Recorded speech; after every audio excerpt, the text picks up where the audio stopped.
வணக்கம் மக்களே, welcome to TNVG Tamil audio book. நீங்க கேட்டுக்கிட்டு இருக்க நாவல் யாரிடமும் சொல்லாதே இறுதி பகுதி. நம்ம சேனலுக்கு நீங்க ஃபர்ஸ்ட் டைம் வந்திருக்கீங்கன்னா சப்ஸ்கிரைப் பட்டனை பிரஸ் பண்ணி நம்ம சேனலுக்கு சப்போர்ட் பண்ணுங்க. அப்படியே இந்த வீடியோக்கு ஒரு லைக்கையும் கொடுத்துருங்க. அத்தியாயம் 16. எண்ணெயால முழுகி வச்ச மாதிரி இருந்துச்சு அந்த தார் சாலை. அதுல ஒரு வெண்ணெய் துண்டு மாதிரி வழிக்கபடி ஓடிக்கிட்டு இருந்துச்சு அந்த கார். திடீர்னு அந்த கார் ஒரு ஓரமா நிற்க தொடங்குச்சு. அதுக்குள்ள இருந்த பிரியாவும் அர்ஜுனும் ஆச்சரியமா கேட்டாங்க, டிரைவர் ஏன் காரை ஓரம் கட்டுறீங்க? கிளட்ச் பிளேட் பழுதுடுங்க மாதிரி தெரியுது மேடம். இல்லையே, வண்டி நல்லா தானே போய்கிட்டு இருக்கு மேடம். வண்டி ஓட்டுற எனக்கு நல்லா தெரியும், இருங்க நான் இறங்கி என்னன்னு பாக்குறேன் அப்படின்னு அவனுடைய குரல்ல சன்னமான ஒரு அலட்சியமும் தெரிஞ்சது. பிரியாவோட கூரிய புத்தி அதை அடுத்த நொடியே புரிஞ்சுக்கிச்சு. அவனும் காரை விட்டு இறங்கி பேனட்டை திறந்துகிட்டு உள்ள பழுது பாக்குற மாதிரி நடிக்க தொடங்கினான். சாலையில மத்த வாகனங்கள் துப்பாக்கியிலிருந்து கிளம்பின தோட்டாக்கள் மாதிரி சீறி பாஞ்சுக்கிட்டு இருந்துச்சு. அர்ஜுன், எனக்கு இந்த டிரைவர் மேல சந்தேகமா இருக்கு. இவன் வேணும்னே காரை வேகத்தை குறைச்சு ஓட்டுறத நான் கவனிச்சேன். நடுவுல யாரு கூடயோ போன்ல வேற பேசிட்டு வந்ததையும் பார்த்தேன். ஆமா பிரியா, ஒருவேளை நீ யாருன்னு தெரிஞ்சுக்கிட்டு உன் அம்மா கிட்ட போட்டு கொடுத்துருப்பானோ? பேசாம இறங்கி நம்ம வேற ஏதாவது பஸ் பிடிச்சு போயிடலாமா? நீ கொஞ்சம் பொறு, நான் இவன்கிட்ட என்னன்னு பேசி பாக்குறேன். அர்ஜுனும் பேச்சோட பேச்சா காரை விட்டு இறங்கினா. டிரைவரும் அவன் வரத பார்த்துட்டு நிமிர்ந்தான். என்னையா, நிஜமாவே ரிப்பேர் தானா இல்ல ஏதாவது டுபாக்கூர் வேலை பாக்குறியா? சார் என்ன சொல்றீங்க? என்ன சாரு மோரு, நீ ஏதோ உள்வேலை பாக்குறன்னு தெளிவா தெரியுது. உள்வேலையா? என்ன சார் நீங்க? நான் எதுக்கு சார் அதெல்லாம் பார்க்கணும்? இத பாரு, நான் ஒன்னும் கொண்டையில பூ வச்சுக்கிட்டு இங்க வரல. உண்மையை சொல்லு. பிரியா யாருன்னு உனக்கு தெரியும் தானே? சார் என்ன சார் சொல்றீங்க? நீ இப்ப உண்மையை சொல்றியா இல்ல வேற வண்டியை வர சொல்லி நாங்க கிளம்பி போய்கிட்டே இருக்கட்டோமா? இல்ல சார், அது என்ன, அது விவரமா சொல்லு. யாருக்காக இந்த காரை நிறுத்தி வச்சிருக்க? சார் என்ன மன்னிச்சிருங்க சார், லட்சுமி மேடம் தான் இங்க வந்துகிட்டு இருக்காங்க. அட பாவி. ஆமா, நீ எப்படி பிரியாவை அடையாளம் கண்டுபிடிச்ச? அவங்க அம்மா எங்களை தேடிட்டு இருக்கிறது உனக்கு எப்படி தெரியும்? சார் நீங்க வேற, அவங்கள கண்டுபிடிக்கிறதுக்கு மதுரையில் இருக்கக்கூடிய ஒட்டுமொத்த துப்புரை நிபுணர்களையும் அந்த அம்மா வாடகைக்கு அமர்த்தி இருக்கிறாங்க. அதுல ஒரு டிடெக்டிவோட அசிஸ்டன்ட் தான் நான். அவர் எப்படி எங்களை கண்டுபிடிச்சாரு? ஏன் சார், இவங்க என்ன ஒசாமா பின் லாடனா கண்டே பிடிக்க முடியாதுன்னு சொல்றதுக்கு யதார்த்தமா யாரோ ஒருத்தர் இவங்களை பார்த்திருக்காங்க. உடனே எங்க டிடெக்டிவ்க்கு தகவலை சொல்லிட்டாங்க. அதுக்கப்புறம் நாங்க உங்களை தொடர்ந்து கண்காணிச்சோம். நீங்க எங்க போறீங்க, என்ன பண்ணிக்கிட்டு இருக்கீங்கன்னு எல்லாமே எங்களுக்கு தெரியும். நீங்க திருப்பதி கிளம்பின விஷயம் எங்களுக்கு தெரிஞ்சு போச்சு. அதனாலதான் நானே ஒரு வாடகை காரை எடுத்துக்கிட்டு வந்து சேர்ந்தேன். இன்னும் 10 நிமிஷம் தான் சார், லட்சுமி மேடம் இங்க வந்து சேர்ந்துருவாங்க. ஏயா, உனக்கெல்லாம் மனசாட்சியே கிடையாதா? நீ எவ்வளவு பெரிய துரோகம் பண்ணிட்டு இருக்கன்னு தெரியலையா உனக்கு? சார் நான் புள்ளக்குட்டிக்காரன், எனக்கு சம்பளம் கொடுக்கறவர் என்ன சொல்றாரோ அதை கேட்கறதா என் வேலை. சரியா, நாங்க இப்போ இங்க இருந்து ஓட போறோம். யாராவது வந்தாங்கன்னா அவங்க கிட்டையும் சொல்லு. எங்க 2 பேரையும் அவங்களால பிடிக்கவே முடியாதுன்றதையும் மறக்காம சொல்லிடு, சரியா அப்படின்னு அர்ஜுன் சொல்லவும் அந்த டிரைவர், சார் தப்பா எடுத்துக்காதீங்க சார், திருப்பதி போய் திருட்டுத்தனமா தாலி கட்டிக்கிறதுக்கு பதிலா மேடம் காலில் போய் விழுந்தீங்கன்னா அவங்களே உங்களை மன்னிச்சு ஏத்துப்பாங்களே சார். நாங்க கல்யாணம் பண்ணிக்க போறோன்னு உனக்கு யாரையா சொன்னா? முட்டாள். சுதாரிச்சுக்கிட்ட அர்ஜுன் சட்டன்னு கார் பக்கமா திரும்பி, பிரியா இங்க எதுவும் சரியில்லை, உடனே நீ காரை விட்டு கீழே இறங்கு, நாம வேற வண்டிய பாத்துக்கலாம். கோவமா பதில் சொன்ன அர்ஜுன் முகம் செவக்க சாலைக்கு நடுவுல போய் நின்று ஏதாவது வாகனம் வந்துச்சுன்னா தடுத்து நிறுத்துறதுக்கு தயாரானா. அதே போல ஒரு காரும் நல்ல வேகத்துல வந்தபடி இருந்துச்சு. கை கட்டவரில உயர்த்தி வாய்ப்பு கேட்கவும் கார் அவன் முன்னாடி கச்சிதமா தேங்கி நின்னுச்சு. அதனுடைய கண்ணாடிகள் சீரான வேகத்துல இறங்கவும் உள்ள இருந்தது லயன் லட்சுமி. அவளுடைய முகம் தெளிவா தெரிஞ்சது. சங்கிலி பூட்டிய கூலிங் கிளாஸை காட்டியபடி அர்ஜுனை கோவமா பார்த்தா. தாமதமே இல்லாம காரை விட்டு இறங்கினா. பிரியாவும் லட்சுமி பார்த்துட்டு கொஞ்சம் பதச்சு போனா. அதுக்குள்ள லட்சுமியும் பிரியாவை பார்த்துட்டு பிரியா பேசுறதுக்கு முன்னாடி முந்தி பேசவும் ஆரம்பிச்சுட்டா. பிரியா, நான் அம்மா வந்திருக்கம்மா, நீ இப்படி நடந்துக்குவன்னு நான் கொஞ்சம் கூட எதிர்பார்க்கவே இல்லை தெரியுமா? பிரியா மௌனமா அப்படியே நின்னா. ஏமா அமைதியா இருக்க? வாயை திறந்து பேசு. நான் உன்னை இப்படியா வளர்த்தேன்? நீ என்ன இப்படி தவிக்க விட்டு போயிருக்கிறியே, உனக்கே இது நியாயமா படுதா? பிரியா மறுபடியும் மௌனம் சாதிக்க, பேசுடி. ஆமா, திருப்பதிக்கு எதுக்கு போறீங்க? திருட்டுத்தனமா கல்யாணம் பண்ணிக்க தானே? லட்சுமியோட இந்த கேள்விக்கு ஆண்மையோட ஆமா சரியா சொன்னீங்க அப்படின்னு முன் வந்தான் அர்ஜுன். அந்த பதில் அவ கண்ணத்துல அரைஞ்சது மாதிரி இருந்துச்சு. நீ வாய மூடு, நான் உன்கிட்ட பேசல. அர்ஜுனை கடுமையா அதட்டினா லட்சுமி. அது வரைக்கும் மௌனமா இருந்த பிரியா கிட்ட இப்போ ஒரு விதமான ஆவேசம். அம்மா, அவரை மரியாதை இல்லாம பேசாத, அவர் என் வருங்கால புருஷன். பிரியாவும் பதிலுக்கு பதில் சொல்ல ஆரம்பிச்சா. அதே சமயம் அவளுடைய செல்போன்ல ஒரு அழைப்பு வந்துச்சு. லயன் லட்சுமி போன் எடுத்து பேச ஆரம்பிச்சா. மறுமுனையில சொன்ன விஷயத்தை கேட்டதும் அப்படியே ஸ்தம்பிச்சு போய் கார் மேல சாயவும் செஞ்சா. அது வரைக்கும் காருக்கு அந்த பக்கமா மௌனமா நின்றுட்டு இருந்த சிட்டி பாபு நெருங்கி வந்து, மேடம் என்னாச்சு அப்படின்னு பதபதப்போட கேட்கவும் ஆரம்பிச்சான். சிட்டி பாபு கேட்டதுக்கு அவ சொன்ன பதில் பிரியாவை ஒரு இறுக்கத்துல இருந்து விடுவிச்சது மாதிரி இருந்துச்சு. ஹாஸ்பிட்டல் கட்டில்ல ஒண்ணுமே தெரியாதது போல கண்களை மூடி படுத்துட்டு இருந்தார் ராஜதுரை. காவல்துறை உதவி ஆய்வாளர் ஒருத்தர் அவரை எழுப்பவும் அப்போதான் எழுந்திருக்கிறது மாதிரி எழுந்திருக்க ஆரம்பிச்சாரு. சார் ஒண்ணுமே பிரச்சனை இல்லை, லாரிக்கு பிரேக் கட் ஆயிடுச்சுன்னு எஃப்ஐஆர் பதிவு பண்ணி டிரைவரை லாக்அப்ல உட்காந்து வச்சுட்டு தான் வந்திருக்கேன். யாராவது இது கொலை முயற்சின்னு சந்தேகப்பட்டாங்களா? இல்ல, இந்த நிமிஷம் வரைக்கும் அதை விபத்துன்னு தான் எல்லாருமே நினைச்சிட்டு இருக்காங்க. லாரி டிரைவர் அவ்வளோ தொழில் சுத்தமா காரியத்தை பண்ணிருக்கிறான். சந்தோஷம், என் சபதத்துல ஒரு பாதி நிறைவேறிடுச்சு, மறுபாதி மட்டும் பாக்கி இருக்கு. நீங்க எதை சொல்றீங்க? லட்சுமி மேடத்தோட விஷயத்தை தானே? அவளேதான், அவ இப்போ கதிகளையும் போயிருப்பாளே. நிச்சயமா சார், ஆனா அந்த அம்மாவோட பொண்ணு வீட்டை விட்டு ஓடி போச்சாமே சார். உனக்கு ஓடி போனது மட்டும்தானே தெரியும், எனக்கு இப்ப அவ எங்க இருக்கா என்ன பண்ணிட்டு இருக்கான்னே தெரியும். உண்மையிலேயே நீங்க பெரிய ஆள் சார். பின்ன என்னை இப்படி ஈவு இறக்கமே இல்லாம படுக்க வச்சவளை நான் சும்மா விட்டுருனாயா? பாத்துங்க சார், கமிஷனர் கிட்ட மேடத்துக்கு பவர் அதிகம், எங்கிட்டையும் பவர் இருக்கியா பாக்குறியா? ராஜதுரை அப்படி பேசிட்டு இருக்கும் போதே சிரிச்சபடி அங்க வந்தாரு சங்கரானந்த சுவாமிகள். சுவாமியை பார்த்ததும், சாமி வாங்க சாமி, உங்களை தான் நினைச்சிட்டு இருந்தேன், நல்ல வேலை நீங்களே வந்துட்டேன். சாமினா நினைச்சா உடனே வரணும்ப்பா. சரியா சொன்னீங்க சாமி. சாமி, இன்னைக்கு என் வாழ்க்கையில ஒரு மறக்க முடியாத நாள் தெரியும்பா. இருந்தாலும் நீ அவசரப்பட்டுட்ட. என்ன சாமி சொல்றீங்க? இனி சொல்றதுக்கு என்னப்பா இருக்குது? விதி வழி அது. எது எப்போ எப்படி நடக்கணுமோ அது அப்போ அப்படி நடந்து முடிஞ்சிருச்சு. வென விதைச்சா வெனதான் கிடைக்கும், தென விதைச்சா தெனதான் கிடைக்கும். சாமி, நீங்க ஒரு சாமியார் பாருங்க, நீங்க இப்படிதான் பேசுவீங்க. ஆனா நானு சராசரி வாழ்க்கை வாழக்கூடிய ஒரு மனுஷன். என் வரையில நான் யார் வம்புக்கும் போனது கிடையாது, அதே நேரம் வந்த வம்பையும் விட்டதும் கிடையாது சாமி. ராஜதுரை ரொம்ப தென்னாவட்டா பேசவும் சங்கரானந்த சுவாமிகளுடைய முகம் கொஞ்சம் மாற ஆரம்பிச்சது. போது ராஜதுரை, குழப்பாவம் பத்தி உனக்கு என்ன எதுவும் தெரியல. 7 ஜென்மத்துக்கும் அது உன்னை தொடர்ந்து வந்து கணக்க தீர்க்கும். 7 ஜென்மமும் நீ ஒரு உயிரை அநியாயமா பறி கொடுத்துட்டு அதோடைய துக்கம் தாளாம அதை நினைச்சு வருத்தப்படுவ. இங்க பாருங்க சாமி, எனக்கு இப்போ வாழக்கூடிய நாள் தான் கணக்கு, மற்ற ஜென்மத்தை பத்தி எல்லாம் நான் கவலைப்படுறதே கிடையாது.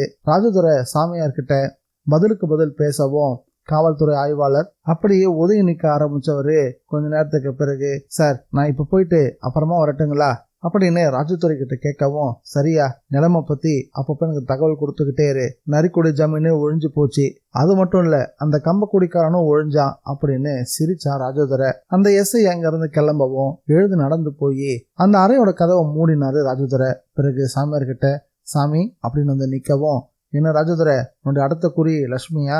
ஆமா சாமி, முதல்ல அவகிட்ட இருக்கக்கூடிய நாகமாணிக்கம் என் கைக்கு வரணும், அப்புறமா அவ மக கழுத்துல நான் தாலியை கட்டி அவருடைய ஒட்டுமொத்த ஆஸ்திக்கும் நான் வாரிசாகணும். சங்கரானந்த சுவாமிகள் ராஜதுரையோட ஆசையை ஒரு பேராசையா உணர்ந்து சிரிச்சாரு. சாமி, இந்த சிரிப்புக்கு என்ன அர்த்தம்? நீ ரொம்பவே அவசரப்படுற, ஆசைப்படுற. சரி, நான் என்னதான் செய்யட்டும்? உனக்கு என்ன தோணுதோ அதை செய், ஆனா குழப்பாவம் மட்டும் வேண்டாம். சரி சாமி, இனி நான் யாரையும் கொல்ல மாட்டேன். லட்சுமியை போட்டு உழுக்கிறது மட்டும்தான் என் வேலை. நல்லாவே உழுக்கு, அவளும் பதிலடி கொடுத்தா அதையும் வாங்கிக்கோ. சாமி, யுத்தம்னு இறங்கிட்டா காயத்துக்கெல்லாம் அஞ்ச முடியுங்களா? நீங்களே யோசிச்சு பாருங்க. நான் ரொம்ப நல்ல பிள்ளையா தூதுதான் போனேன், ஏன்னா இந்த உலகத்தை விட்டு அனுப்ப பார்த்தான் அந்த கிழவன். நீ சொல்றதும் சரிதான், அப்படிலாம் நடக்கலன்னு வச்சுக்கோ, நீ என்னை சந்திச்சிருக்கவே முடியாதே. அந்த வகையில லாபம் நீ நினைக்க வேண்டியது தானே. விடுங்க சாமி, எனக்கு இப்ப லட்சுமியோட அவ்வளோ சொத்து வரணும், அந்த பொண்ணை நான் கட்டிக்கணும். உங்களுக்கு தான் வசி மருந்தெல்லாம் பண்ண தெரியுமே, பண்ணி தரீங்களா? ராஜதுரை இப்படி ஒரு கேள்வியை கேட்டதும் அப்படியே அவனை மௌனமா வெறிச்சு பார்த்தாரு சாமியாரு. இப்படி பார்த்தா எப்படி சாமி? என் கதையை முடிக்க நினைச்சாலும் அந்த லட்சுமி அவளுக்கே மாப்பிள்ளையா மாறி தினமும் அவளை உசுரோட கொல்ல நினைக்கிறேன். இல்ல தெரியாம தான் கேட்கிறேன். நான் நினைக்கிறதுல என்ன சாமி தப்பு இருக்குது? ஒரு தப்பும் இல்லை, அதுதான் லட்சுமியோட விதினா அதை யாரால மாற்ற முடியும்? ஆனா இவ்வளவு உதவிகளும் நீ என்கிட்ட கேட்குற, எனக்கு என்ன வேணும்னு ஒரு முறை கூட நீ கேட்கவே இல்லையே. எனக்கு எல்லாம் தெரியும் சாமி, உங்களுக்கு அந்த நாகமாணிக்க கல் வேணும், அவ்வளவுதானே. பரவாயில்லையே, பளிச்சுன்னு சொல்லிட்டியே. லட்சுமியை கட்டி போட நீங்க மருந்து கொடுங்க, நான் மாப்பிள்ளையான அடுத்த நிமிஷமே அந்த மாணிக்க கல் உங்க கைக்கு வந்து சேரும். சாமியார் சிரிச்சுக்கிட்டே அங்கிருந்து புறப்பட தயாரானாரு. புறப்படுறதுக்கு முன்னாடி, சாமி அந்த மருந்து அடுத்த தடவை சந்திக்கும் போது நிச்சயம் கொண்டு வரேன்ப்பா. சந்தோஷம். உங்களை கடைசியா ஒரு கேள்வி கேட்கலாமா? தாராளமா கேள. உங்களுக்கு தெரிஞ்ச வித்தைகளையும் சாகசங்களையும் விட அந்த மாணிக்கக்கல் அவ்வளோ வசதியா என்ன? ராஜதுரை இப்படி ஒரு கேள்வி கேட்டதும் மெல்லமா சிரிச்சுட்டு ஆமாம்பா அப்படின்னு சொன்னாரு சாமியார். திருப்பதி இந்த தளத்துல மட்டும் திருமணம் செஞ்சுக்கிறதுக்குன்னு குறிச்ச நாள்லாம் கிடையவே கிடையாது. கிழமை இல்லை, நேரம் இல்லை, இங்க ஒவ்வொரு நொடியும் முகூர்த்த நேரம் தான். பிரியாவுக்கும் அர்ஜுனுக்கும் சன்னதிலேயே திருமணம் செஞ்சு வைக்கக்கூடிய முயற்சியில அங்கும் இங்கும் ஓடிக்கிட்டு இருந்தான் சிட்டி பாபு. லயன் லட்சுமி இந்த கல்யாணம் நல்லபடியா நடக்கணும் அப்படின்ற கவலையில இருந்தா. ரமேஷை போட்டு தள்ளின ராஜதுரைக்கு இந்த திருமணம் ஒரு அதிர்ச்சியா இருக்கணும்ன்றதுதான் அவளுடைய திட்டம். அதே வேளையில இந்த கல்யாணம் பத்திய செய்தியை ரகசியமா வச்சிருந்து ரமேஷோட கர்மக்காரியம் எல்லாம் முடிஞ்ச பிறகு தான் மகளுக்கு அர்ஜுனை பார்த்து முடிச்ச மாதிரி ஊர் நினைக்கணும் அப்படின்றதான் அவளுடைய கணக்கு. இப்படி மனசுக்குள்ள ஒரு உள்கணக்கு போட்டுதான் சம்மதமும் சொல்லி இருந்தா லயன் லட்சுமி. ஆனா பிரியாவுக்கும் அர்ஜுனுக்கும் இதை பத்தி எதுவுமே தெரியாது. பிரியா, அர்ஜுன் இவங்க 2 பேரை பொறுத்த வரைக்கும் ரமேஷ் அப்படின்ற தடை விலகின பிறகுதான் சம்மதம் கொடுத்துருக்கா அம்மா அப்படின்னு நினைச்சுக்கிட்டு இருந்தாங்க. அர்ஜுனும் தான் வசம் இருந்த மாணிக்கத்தை லட்சுமி கிட்ட கொடுத்துட்டான். அவ அதை பத்திரமா தன்னோட பைக்குள்ள அடக்கி வச்சுக்கிட்டா. அது இருக்கிறதுனால திட்டமிட்டபடியே எல்லாமே சிறப்பா நடக்கும் அப்படின்ற தைரியம் அவக்குள்ள நிறையவே இருந்துச்சு. அத்தியாயம் 17. திருப்பதிலையும் லயன் லட்சுமிக்கு நல்ல செல்வாக்கு இருந்துச்சு. அவளுக்கு பத்மஸ்ரீ விருது கிடைக்க போறது அங்க இருக்கக்கூடிய பல மேல்மட்டங்களுக்கு தெரிஞ்சிருந்தது. அது நல்லா வேலையும் செஞ்சுது. அங்க இருந்த பதவி திருமண அலுவலகத்துல ஜரூரா வேலைகளும் நடந்துகிட்டு இருந்துச்சு. எங்களுடைய குடும்ப ஜோதிடர் திருப்பதியில தான் என் பொண்ணுக்கு கல்யாணம் நடத்தணும் அப்படின்னு உறுதியா சொல்லிட்டாரு. அதனாலதான் இங்க வந்து கல்யாணம் பண்ணிக்கிட்டு இருக்கேன். கூடிய சீக்கிரம் ஒரு நல்ல நாள் பார்த்து எல்லாரையும் கூட்டி வரவேற்பும் வைப்பேன் அப்படின்னு அங்கிருந்த எல்லா அதிகாரிகளையும் சமாளிச்சு வச்சிருந்தா லயன் லட்சுமி. ஆனா அர்ஜுன் மனசுல கொஞ்சம் சங்கடங்கள் இருந்துச்சு. இப்படி அவசர கதியில தனக்கு திருமணம் நடக்கும்னு அவன் கனவுலையும் நினைச்சு பார்த்ததே இல்லை. லட்சுமியோட வேகம் அவனுக்கு ரொம்ப ஆச்சரியத்தை கொடுத்துச்சு. இத பத்தி அவன் பிரியா கிட்டையும் கேட்க ஆரம்பிச்சுட்டான். பிரியா, உங்க அம்மா ஏன் இவ்வளவு பறக்குறாங்க? அதுக்கு சரியான காரணம் இருக்குன்னு நினைக்கிற அர்ஜுன். இப்படி நமக்கு கல்யாணம் நடக்கும்னு நான் கனவுல கூட நினைச்சு பார்க்கல. நான் மட்டும் நினைச்சேன்னா என்ன? ஒருவேளை இதுவும் அந்த நாகமாணிக்கத்தோட வேலையோ என்னவோ. ஆமா, உன்னை ஒரு ஜமீன்தார் பையனுக்கு தானே கட்டி வைக்க போறதா சொன்னாங்க.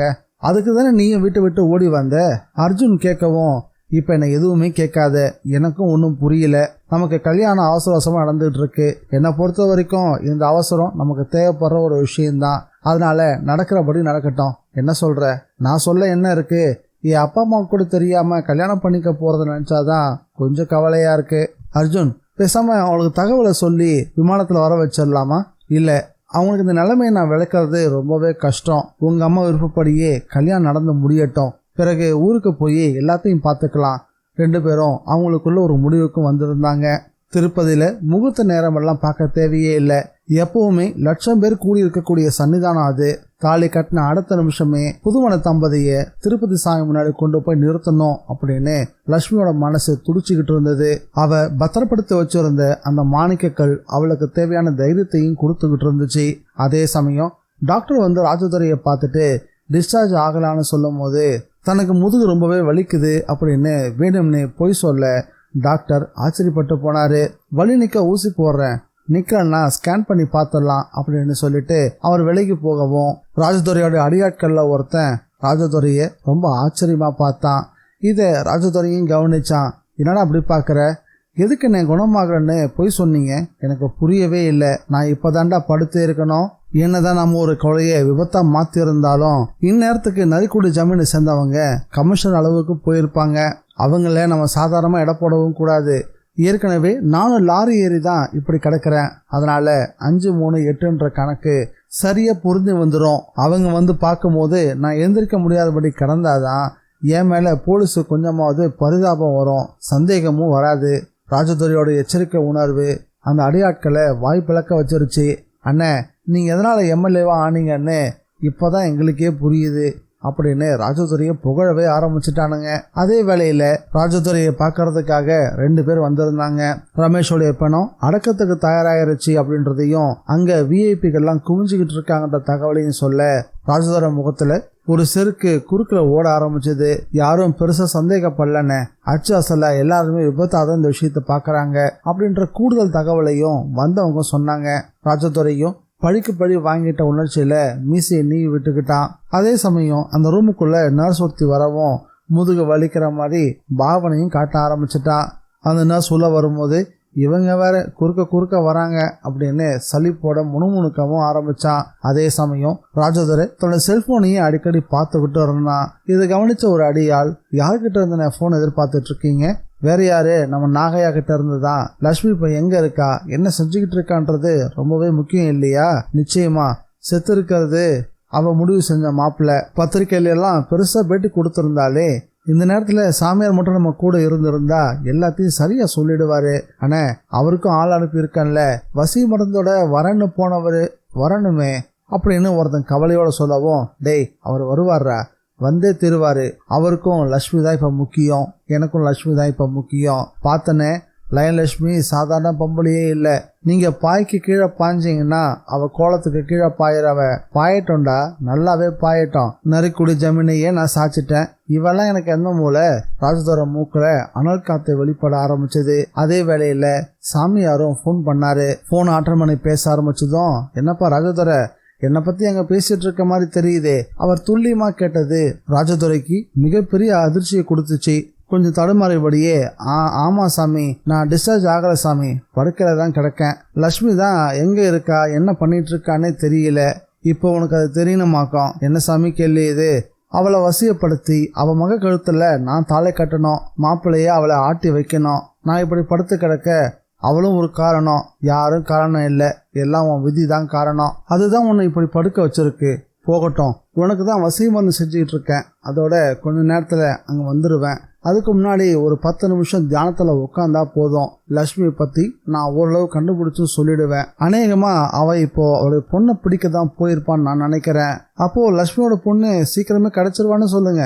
கிடைச்சிருவா, நீ கொஞ்சம் பொறுமையா இருக்கணும். இந்த விஷயத்த சொல்லிட்டு அந்த காலை துண்டிச்சாரு சங்கரானந்த சுவாமிகள். போனை வச்சதுமே அவன் முகத்துல ஆழமான ஒரு சிந்தனை. அதை எதிரில் இருந்த அடியாள் பார்த்துட்டு, என்னென்ன பலமான யோசனையில இருக்கீங்க? இல்ல, இந்த சாமியாரு ரொம்ப பெரிய ஆளா இருக்காரா? ஆமாண்ணே, பெரிய ஆளா இருந்தா தானே சாமியாரே ஆக முடியும். நான் அந்த அர்த்தத்துல சொல்லல. நாம இங்க அவரை பத்தி பேசுறது அவருக்கு அங்க எப்படியோ தெரிஞ்சிருக்கு. வெறும் அரை மணி நேரத்திலேயே அழகர் கோயில் பக்கம் இருந்து இந்த ஹாஸ்பிட்டலுக்கு வந்து சேர்ந்துடுறாரு. நடந்துதான் வராரா இல்ல ஓடி வராரா, அதுவும் இல்லாம பறந்து வராரானே தெரியல. எல்லாமே ஒரே மாயஜாலமா இருக்கேடா. ஏன்னா அசல் சாமியார்னா அவருக்கு ஏகப்பட்ட வித்தைகள் தெரிஞ்சிருக்கும். அவரை பத்தி நீங்க ஏதாவது வில்லங்கமா நினைச்சிடாதீங்க, அப்புறம் உங்களை போட்டு தாக்கிட போறாரு. அவங்க 2 பேரும் ஆவலா பேசிட்டு இருக்கும் போதே ராஜதுரை எதிர்பார்த்து காத்துட்டு இருந்த அந்த போன் செய்தியும் வந்து சேர்ந்துச்சு. அண்ணே, லட்சுமி இப்ப திருப்பதி இருக்கா. அவ பொண்ணுக்கும் அவன் காதலிக்கிற பையனுக்கும் திருட்டு கல்யாணத்தை பண்ணி வைக்க போறான்னு நினைக்கிறேன். இந்த நேரத்துல அந்த ஜமீன்தார் பேரனை நம்ம போட்டு தள்ளவும் உடனே அவ கட்சி மாறிட்டா. அவ மகளுக்கு அவ விருப்பப்படியே கல்யாணம் பண்ணி வச்சுட்டு மதுரைக்கு கூட்டிட்டு வர போறான்னு தெரியுது. இந்த செய்தி அவனோட காதல விழவும் ராஜதுரை எழுந்து உட்காந்துட்டான். நகம் கடிக்கவே ஆரம்பிச்சுட்டான்.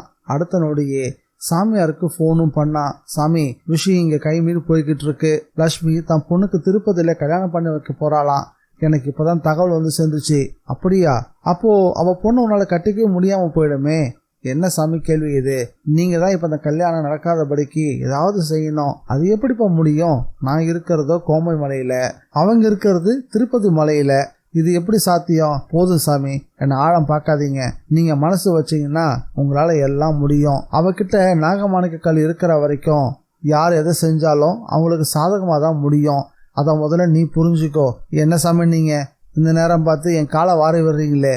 இல்லப்பா, உள்ளது என்னவோ அதுதான் நான் சொல்லிக்கிட்டு இருக்கேன். அவ மனசு வச்சானா நீ கூட பலமா சிக்கிக்குவ.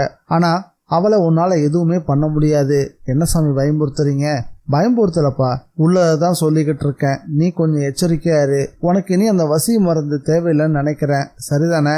இந்த வார்த்தைகளை சங்கரானந்த சுவாமிகள் சொன்னதும் ஆச்சரியத்துல, சாமி என்ன சாமி சொல்றீங்க அப்படின்னு சோர்ந்து போக ஆரம்பிச்சான். இனி லட்சுமி தான் சாமி. அவ உன்னை அழிக்க நினைச்சா யாராலையும் அதை தடுக்கவே முடியாது.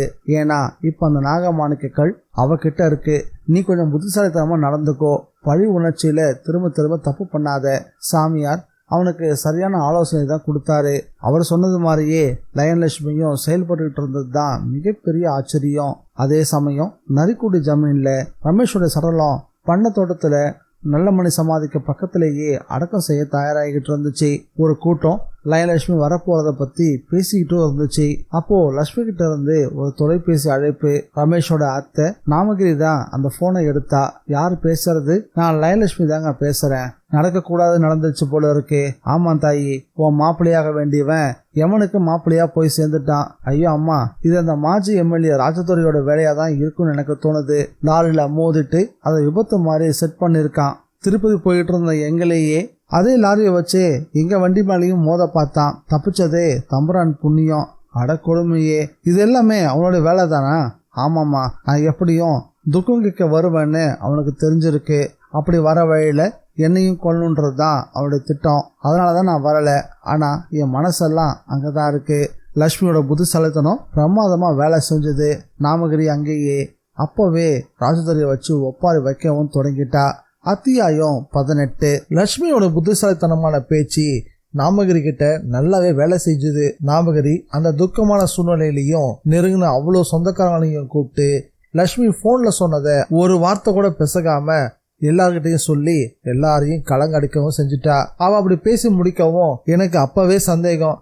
அந்த ராஜதுரை எதுக்கும் துணிஞ்சவன், அவன் தான் இப்படி பண்ணிருப்பான்னு நினைச்சேன். அது உண்மையா போயிருச்சுன்னு பல சொந்தக்காரங்க வாய் விட்டு பேசவே தொடங்கிட்டாங்க. மூங்கில் காட்டுக்குள்ள தீப்பிடிச்ச மாதிரி விஷயம் பத்தி எரிய தொடங்குச்சு. அவங்களுக்குள்ள இந்த விஷயத்த பேசி வச்சுக்கிட்டு அழறதுக்கு அது ஒன்னும் சாதாரணமான குடும்பம் இல்லையே. நாமகிரியே எல்லாரோட ஆலோசனையின் பேரிலையும் கமிஷனருக்கு போன் பண்ணா. ஐயா, நான் பணத்தை இப்போதைக்கு அடக்கம் பண்ண போறதில்ல. ஏன்னா லைன்லட்சுமி அம்மாவே நினைக்கிற மாதிரி நடந்திருக்கிறது விபத்து இல்ல, விபத்துன்ற பேர்ல ஒரு கொலை நடந்திருக்கு அப்படின்னு அவ சொல்லவும் கமிஷனருக்கு வேர்த்து கொட்ட ஆரம்பிச்சிருச்சு. அம்மா, நீங்க பதட்டப்படாதீங்க. அந்த டிரைவரை நான் எப்படி விசாரிக்கணுமோ அப்படி விசாரிக்க சொல்றேன் அப்படின்னு வெறும் வார்த்தையில மட்டும் சமாதானம் சொல்லாம நேரடியான விசாரணையில அவரே இறங்கவும் செஞ்சாரு. இது நடக்க தொடங்கின கொஞ்ச நேரத்துக்கெல்லாம் விஷயம் ராஜதுரைக்கும் வந்து சேர்ந்துச்சு. அண்ணே, லட்சுமி பெரிய கெட்டிக்காரன உங்களை படு லாவகமா சிக்க வச்சுட்டா. நரிக்குடி ஜமீனை இப்ப உங்களை நினைச்சுதான் குமுறிக்கிட்டு இருக்கு. ஜமீன்தாரோட தங்கச்சி கமிஷனருக்கு போன் பண்ணி விஷயத்தை போட்டு உடைச்சிட்டா. உடனே அவரும் நேரடியா விசாரணையில இறங்கிட்டாரு. இது ராஜதுரை கொஞ்சமும் எதிர்பார்க்காத ஒரு விஷயம். இந்த செய்தி ராஜதுரையை உழுக்கிருச்சுன்னு தான் சொல்லணும். டேய், இந்த டிரைவர் பல்ட்டி அடிச்சிட மாட்டான் தானே? தெரியாதுன்னு எதுக்கும் நீங்க ஏசியை பிடிச்சி உங்க கண்ட்ரோலை வைங்க. அவர்கிட்ட விஷயத்த சொன்னீங்கன்னா அவர் உங்களை காப்பாத்துறதுக்கு வாய்ப்பு இருக்கு. ராஜதுரையும் செல்போன்ல உடனே அசிஸ்டன்ட் கமிஷனரை பிடிச்சாரு. என்னையா இது புது குழப்பம்? அந்த லட்சுமி ஏதேதோ சொல்லி எல்லாரையும் குழப்பி விட்டுக்கிட்டு இருக்கா. இது புரியாம உங்க கமிஷனரும் களத்துல இறங்கி விசாரிக்கிறாராமே. விஷயத்தை அசிஸ்டன்ட் கமிஷனர் கிட்ட கேட்கவும், ஆமாங்க, நான் தான் அப்பவே உங்ககிட்ட சொன்னனே லட்சுமி அம்மாவுக்கு கமிஷனர் கிட்ட நல்ல செல்வாக்கு இருக்குன்னு. என்னையா நீயும் பல்ட்டி அடிக்கிற? பாத்தியா, வெண்ணை திரண்டு வரும்போது தாழ் உடஞ்சிட போகுது. ராஜதுரை பதறவே ஆரம்பிச்சாரு. சாரி சார், ஒரு அளவுக்கு மேல என்னால உதவி செய்ய முடியாது. இனி எல்லாமே அந்த டிரைவர் கையில தான் இருக்கு. அவ மட்டும் கடைசி வரைக்கும் அவங்களை காட்டி கொடுக்காம இருந்தா உங்க தலை தப்பிச்சுது. அதுக்கு பதிலா காட்டி கொடுத்துட்டானா ஒண்ணுமே செய்ய முடியாது. வேணும்னா நீங்க ஒண்ணு பண்ணுங்க. நரிக்குடி ஜமீன்ல யாராவது ஒருத்தரை பிடிச்சி உங்க மேல இருக்கக்கூடிய பொறாமையால தான் லட்சுமி பிரச்சனைய உங்க பக்கம் திருப்பிட்டான்னு சொல்லி எல்லாரையும் நம்ப வைங்க. அப்படி அவங்க நம்பிட்டாங்கன்னா அதோட பிரச்சனை தீர்ந்துடும். அப்படி மட்டும் இல்லைன்னா அப்படின்னு அசிஸ்டன்ட் கமிஷனர் இழுத்த மாதிரி பேசவும் அடுத்த நொடியே ராஜதுரை கண்கள்ல அவருக்கான தூக்கு கயிறு தெரியவும் தொடங்குச்சு. கிட்டத்தட்ட அவரோட கழுத்தை இருக்கிற மாதிரி அவர் உணரவும் ஆரம்பிச்சாரு. செல்போனை முடக்கினவரு அடுத்த நிமிஷம் சங்கானந்த சாமிய போன்ல பிடிச்சாரு. சாமியார் போன் எடுத்ததும் சாமி அப்படின்னு இருக்கவும், என்னப்பா பசி மருந்து தானே தயாராகிட்டே இருக்கு? இல்ல சாமி, இங்க கதையே மாறி போச்சு. அந்த லட்சுமி திருப்பதியில இருந்துகிட்டு இங்க எனக்கு எதிராக மொட்டை அடிக்க பாக்குறா. விஷயத்தை விவரமா சொல்றியா? அவன் நரிக்குடி ஜமீனையே எனக்கு எதாவது திருப்பி விட்டுட்டா. அது மட்டும் இல்ல, அவளும் அவளுடைய பொண்ணும் இங்க வந்தாங்கன்னா நான் அவங்க மேலே லாரி ஏத்து கொலை செஞ்சிருவேன்ற அளவுக்கு பீதியை எல்லார் மத்தியிலும் கிளப்பி வச்சிருக்கா. புத்திசாலி பொம்பளையா, நாகமாணிக்கம் வேற அவ கையில இருக்குது இல்ல. அவன் நினைக்கிற எல்லாமே நடக்கதான் செய்யும். என்ன சாமி நீங்களும் இப்படி பேசுறீங்களே? சும்மா கத்தாத. நான் தான் ஆரம்பத்துல இருந்தே உங்ககிட்ட கொலைபாதகம் மட்டும் வேணாம், அது உனக்கு ஆகாதுன்னு சொல்லிக்கிட்டே இருந்தேனே. நீ தான் கேட்கல சாமி. போலீஸ் உதவி கமிஷனர் கிட்டையும் இப்பதான் பேசினேன். எல்லாமே அந்த டிரைவர் கையில தான் இருக்கு, என் கையில எதுவுமே இல்லைன்னு அவரும் கையை கழுவிட்டாரு. நீங்களும் கைவிட்டா எப்படி சாமி? நான் அவங்களால பாதிக்கப்பட்டவன். அவங்க பண்ண துரோகத்தை அவங்களுக்கு செய்யாம இருந்தா எப்படி சாமி? சரி, இப்ப நான் என்ன செய்யணும்னு சொல்றேன். அந்த டிரைவர் மட்டும் உண்மையை சொல்லக்கூடாது. அவன் வாயை கட்ட வேண்டியது உங்க பொறுப்பு தான். சரி சரி, நான் உனக்காக செய்யறேன். ஆனா ஒண்ணு, நான் ஸ்டேஷனுக்கு போய் அவனை பார்க்கணும். பார்த்தாதான் அவனை என் பார்வையால நான் கட்ட முடியும். அப்படி நான் பார்க்கறதுக்குள்ள அவன் உண்மையை சொல்லிட்டா என் மேல வருத்தப்பட்டுக்காத. சாமி, என்ன சாமி நீங்களும் புரண்டு பேசுறீங்களே, என்ன பண்ண சொல்ற? நீ எதிரிங்க கிட்ட நல்ல வலுவா சிக்கி இருக்க. அதுலயும் துளி கூட தோல்வியை தராத நாகமாணிக்கம் உள்ள எதிரின்னா சும்மா கிடையாது. சங்கானந்த சுவாமிகள் ராஜதுரையோட வயிற்றுல புளிய கரைக்க ஆரம்பிச்சுட்டாரு. சாமி, போதும் சாமி, போதும், பேசிக்கிட்டே இருக்காதீங்க, உடனே கிளம்புங்க. எனக்கு இப்பவே படப்படன்னு வர ஆரம்பிச்சிருச்சு. சரிப்பா, நீ அமைதியாரு, நடக்கிறது தான் நடக்கும். நானும் எவ்வளோ வேகமா போலீஸ் ஸ்டேஷன் போக முடியுமோ அவ்வளோ வேகமா போய் பார்க்கறேன். பார்த்துட்டு உங்க தகவலும் கொடுக்குறேன். நல்லது சாமி, முதல்ல கிளம்புங்க. ராஜதுரை அப்படி இது வரைக்கும் படப்படுத்ததே கிடையாது. அவனுடைய சகாக்களும் இதை பார்த்ததே கிடையாது. அவனுடைய சகாக்களுக்கு இது ரொம்ப புதுசா தினுசா இருந்துச்சு. திருப்பதியில மாலையும் கழுத்து நின்றுட்டு இருந்தாங்க பிரியாவும் அர்ஜுனும். இடம் திருப்பதி பதிவாளர் அலுவலகம். அவ்வளோ நெருக்கடியிலையும் மேல் திருப்பதியில இருந்த பிரதான ஜோசியர் நல்ல நேரம் குறிச்சு கொடுக்க அந்த நேரத்தோட சில நொடிகள் தான் இருந்துச்சு. லட்சுமி கைகடிகாரத்துல அந்த நொடியை நெருங்கவும் சிக்னல் கொடுத்தா. ரெஜிஸ்ட்ரார் முன்னிலையில அர்ஜுன் ஒரு மஞ்சள் கயிறுல உள்ள 5 பவுன் தாலிய பிரியா கழுத்துல கட்டி முடிச்சுட்டு பதவி நோட்டுல கையெழுத்து போட்டு கொடுத்தான். சாட்சி கையெழுத்து சிட்டி பாபுவும் டாக்ஸி டிரைவரும் போட்டு முடிக்க பிரியாவும் அர்ஜுனும் லட்சுமி கால இருந்து வணங்க ஆரம்பிச்சாங்க. லட்சுமி மனசுக்குள்ள, பிரியா, நான் உன்னை நல்லபடியா காப்பாத்திட்டேன் அப்படின்னு சொல்லிக்கிட்டா. பிறகு அவங்கள மனமாற வாழ்த்தவும் செஞ்சா. தன்னோட செல்போன் கேமராவால சில போட்டோஸை அவளை எடுக்கவும் ஆரம்பிச்சா. கல்யாணம் முடிஞ்ச பிறகு சிட்டி பாபு அந்த அதிகாரியை நல்லாவே கவனிச்சான். இந்த விஷயம் கொஞ்ச நாளைக்கு ரகசியமா இருக்கட்டும்னு அவருக்கு வாய்ப்பூட்டும் போட்டான். அடுத்த 5வது நிமிஷம் அவங்க கல்யாணம் நடந்த சுவடே தெரியாதபடி கார்ல மலையை ஏற தொடங்கினாங்க. லட்சுமி கார்ல போகும்போதே முதலில் நடந்துட்டு இருக்கக்கூடிய சம்பவங்களை ஒருத்தர் லைவ் டெலிகாஸ்ட் பண்ணவும் அதை மொபைல் மூலமா கவனிச்சுக்கிட்டே தான் வந்தா லட்சுமி. மேடம், நீங்க பத்த வச்ச நெருப்பு நல்லாவே வேலை செஞ்சுக்கிட்டு இருக்கு. உங்க விஷயமா உடனே கமிஷனர் வேகமா வேலையில இறங்கிட்டாரு. அநேகமா இப்ப அந்த லாரி டிரைவரை விசாரணைன்ற பேர்ல பின்னி எடுத்துக்கிட்டு இருப்பாங்கன்னு நினைக்கிறேன். அந்த டிரைவர் என்ன சொன்னானே எனக்கு தெரிஞ்சாகணும். கட்டாயமா நான் இப்ப ஸ்டேஷனுக்குள்ள போயிட்டு இருக்கேன். ஆனா இந்த விஷயத்துல ராஜதுரை கோமமலை சித்தர் ஒருத்தர்கிட்ட சரணாகதி அடைந்ததா கேள்விப்பட்டேன். அந்த நபர் லட்சுமிக்கு தகவல் சொல்லவும் அந்த சாமியார் என்ன சொன்னாராம் அது எனக்கு தெரியாது. ஆனா அவர் ராஜதுரைக்கு வெற்றி நிச்சயம் அப்படின்னு வாழ்த்து சொன்னதான் நான் கேள்விப்பட்டேன். ஓ, அந்த சாமியாரா? அந்த சாமியார் அவனுக்கு உதவி செய்யக்கூடாது, அவர் உதவி செய்யறதுக்கு நாமளும் விடக்கூடாது. அந்த சாமியாரை எப்படி கட்டி போடணும்னு எனக்கு நல்லாவே தெரியும். அதே நேரம் என் மகளுக்கு கல்யாணம் நடந்து முடிஞ்சிருக்கிற விஷயத்த ராஜதுரையோட காதுக்கு போய் சேர்ற மாதிரி பண்ணுங்க. இந்த விஷயத்த அவன் கேள்விப்பட்டதுமே துடிச்சு போயிடுவான். மேடம், நிஜமாவே கல்யாணம் ஆயிருச்சா? ஏன் நம்ப முடியலையா? ஆமா மேடம், ரொம்ப சிம்பிளா மேரேஜை முடிச்சுட்டீங்க. உங்களுக்கு இருக்கிறது ஒரே ஒரு பொண்ணு, நீங்க இப்படி சிம்பிளா பண்ணுவீங்கன்னு நாங்கெல்லாம் எதிர்பார்க்கவே இல்லை. அந்த நபர் லைன் லட்சுமியை புகழ்ந்து பாட ஆரம்பிச்சான். போதும் போதும், பாராட்டினது போதும், நடக்கிறத கவனமா கவனிச்சு எனக்கு தகவல் சொல்லிக்கிட்டே இருங்க. கல்யாண விஷயம் மட்டும் தற்போதைக்கு வெளியே வரவே கூடாது. அப்படி வந்தா அது நல்லதுக்கு இல்லைன்னு எனக்கு நல்லாவே தெரியும். ரமேஷுக்கு நிச்சயம் பண்ண அதே நேரத்துல தான் அர்ஜுன் தாலி கட்டியிருக்கான். என் மக கல்யாணத்தை எப்படியோ நடத்திட்டு தான் நரிக்குடி ஜமீன்ல பேசிக்கணும், அது ரொம்பவே முக்கியம். ரமேஷ் இல்ல, அதனால அர்ஜுன முடிவு செஞ்சதுதான் அவங்க நினைக்கணும். இதுல மட்டும் எந்த பிரச்சனையும் வந்துடவே கூடாது. இத சொல்லிட்டு செல்போனை முடக்கி வச்சா. பிறகு திரும்பி பின்னாடி வந்துட்டு இருந்த காரை பார்த்தா ஒரு தனி ஏசி கார்ல அர்ஜுனும் பிரியாவும் வந்துகிட்டு இருந்தாங்க. காருக்குள்ள பிரியா, 2 நாளைக்குள்ள நம்முடைய வாழ்க்கையில எவ்வளவு திருப்பங்கள் பாத்தியா? ஆமா அர்ஜுன், நான் ஆசைப்பட்ட மாதிரியும் நீ ஆசைப்பட்ட மாதிரியும் அவ்வளவு ஏன் எங்க அம்மா ஆசைப்பட்ட மாதிரியே தான் எல்லாமே நடந்து முடிஞ்சிருக்கு. யாராலெல்லாம் பிரச்சனை வரும்னு நான் பயந்தனோ அவங்க யாருமே இப்போ உயிரோடவே இல்லை. நான் வீட்டை விட்டு தனியா தான் வந்தேன். ஆனா திரும்பி போகும்போது ஒரு கல்யாண பொண்ணா போக போறேன். இது நினைச்சு பார்க்கும் போது ஏதோ மாயமந்திரம் நடந்த மாதிரியே இருக்கு. நீ மாயமந்திரம்னு சொல்ற, நான் அதை நாகமாணிக்கம் நினைக்கிறேன். அப்போ நீ அதை நம்ப ஆரம்பிச்சிட்டியா? நீயே யோசிச்சு பாரு. அது மட்டும் இல்லைன்னா நீ தான் வீட்டை விட்டு ஓடி வந்திருப்பியா? உங்க அம்மா தான் உன்னை தேடிக்கிட்டு வந்திருப்பாங்களா? இல்ல நம்ம கல்யாணம் மட்டும் தான் நடந்திருக்குமா? ஒரு கோணத்துல நீ சொல்றதும் உண்மைதான் அர்ஜுன். அதே நேரத்துல அது ஒரு வெளிமதிப்பு இல்லாத கல்லு, அவ்வளவுதான். இந்த உலகத்துல ரொம்ப அபூர்வமா கிடைக்கக்கூடிய ஒரு விஷயம்னு சொல்லலாம். ஆனா அது எப்படி நம்ம வாழ்க்கையில மிகப்பெரிய பாதிப்புகளை உருவாக்க நீ நினைக்கிற? எனக்கு எதுவுமே புரியல. என்ன பிரியா இப்படி சொல்ற? அறிவியலுக்கு பேர் போன மேலை நாட்டுல கூட ஹாரி பாட்டர் மாதிரியான புத்தகங்கள்லாம் விற்கிறதுல சக்க போட்டுக்கிட்டு இருக்கு. அவங்களே அறிவியலை விட அறிவுக்கு புதிரான இந்த மாதிரியான விஷயங்களை தான் பெருசா நினைக்கிறாங்கன்னு உனக்கு தெரியல? நீ சொல்றதும் ஒரு வகையில சரிதான். அதே நேரம் எங்க அம்மா ஒன்றும் இப்போ ரொம்ப சந்தோஷத்துல இல்லை. எனக்கு அவங்க முதல்ல பார்த்த மாப்பிள்ளையான நரிக்குட ஜமீனை சேர்ந்த சின்ன ஜமீன் ரமேஷ் இப்போ உயிரோடவே இல்லை. ஆனா அந்த நாகமாணிக்கன்றது அவங்க குடும்ப சொத்து. அது வந்ததே எனக்காக தான். எனக்கு புரியல பிரியா, இப்ப நீ என்னதான் சொல்ல வர? எங்க அம்மா இந்த நாகமாணிக்கத்தை என்ன செய்வாங்கன்னு நான் யோசிச்சு பார்த்துக்கிட்டு இருக்கேன். அப்படின்னா அந்த நாகமாணிக்கத்தை அந்த ஜமீன் குடும்பம் திருப்பி கேட்டு வாங்கிக்குவாங்களா? பின்ன என்ன சும்மாவா இருப்பாங்க? அடக்கடவுளே, இப்ப அதுல இப்படி ஒரு சிக்கல் இருக்கா? ஆமா, அது நம்ம கையை விட்டு போறதுக்கு முன்னாடி சில நல்ல காரியத்தை முடிச்சு வைக்கணும் அப்படின்றதுக்காக தான் அம்மா நம்ம கல்யாணத்தை பண்ணி வச்சிருக்காங்கன்னு நினைக்கிறேன். இருக்கலாம். அதே வேளையில அந்த ஜமீன் குடும்பம் திரும்ப கேட்டா நாகமாணிக்கத்தை கொடுக்கறதான மரியாதையும் கூட. பாப்போம் அம்மா என்ன செய்யறான்னு பொறுத்து இருந்து பாப்போம். காருக்குள்ள இருந்த 2 பேரும் நாகமாணிக்கத்தை பத்தி பேசிட்டு இருக்கும் போதே அர்ஜுனுடைய கைகள் பிரியாவோட இடைய உரிமையோட பற்றி அணைச்சுது. அத்தியாயம் 19. அர்ஜுன் பிரியாவோட இடைய இறுக்கமா பிடிக்கவும் அவ வெக்கத்துல நெளிய ஆரம்பிச்சிட்டா. டிரைவர் முன்னாடி இருக்கிறத ஜாட காட்டவும் செஞ்சா. அர்ஜுன் அதை கண்டுகிட்ட மாதிரியே தெரியல. திரும்பவும் அவளுடைய இடைய இறுக்கமா அணைச்சு பிடிச்சான். அதே சமயம் நல்ல வேளையா திருமலையோடைய உச்சி பாகம் வந்து சேர்ந்திருந்தது. சில நிமிஷத்திலேயே கீழே இறங்கி ஏழுமலையான தரிசிக்கிறதுக்கு போயாகணும். அதனால தன்னுடைய இளமை துடிப்ப அர்ஜுன் சிரமப்பட்டு அடக்கிக்கிட்டான். முன்னாடி போயிட்டு இருந்த காருக்குள்ள லைன் லட்சுமியும் ஒரு புதிய முடிவு எடுத்திருந்தா.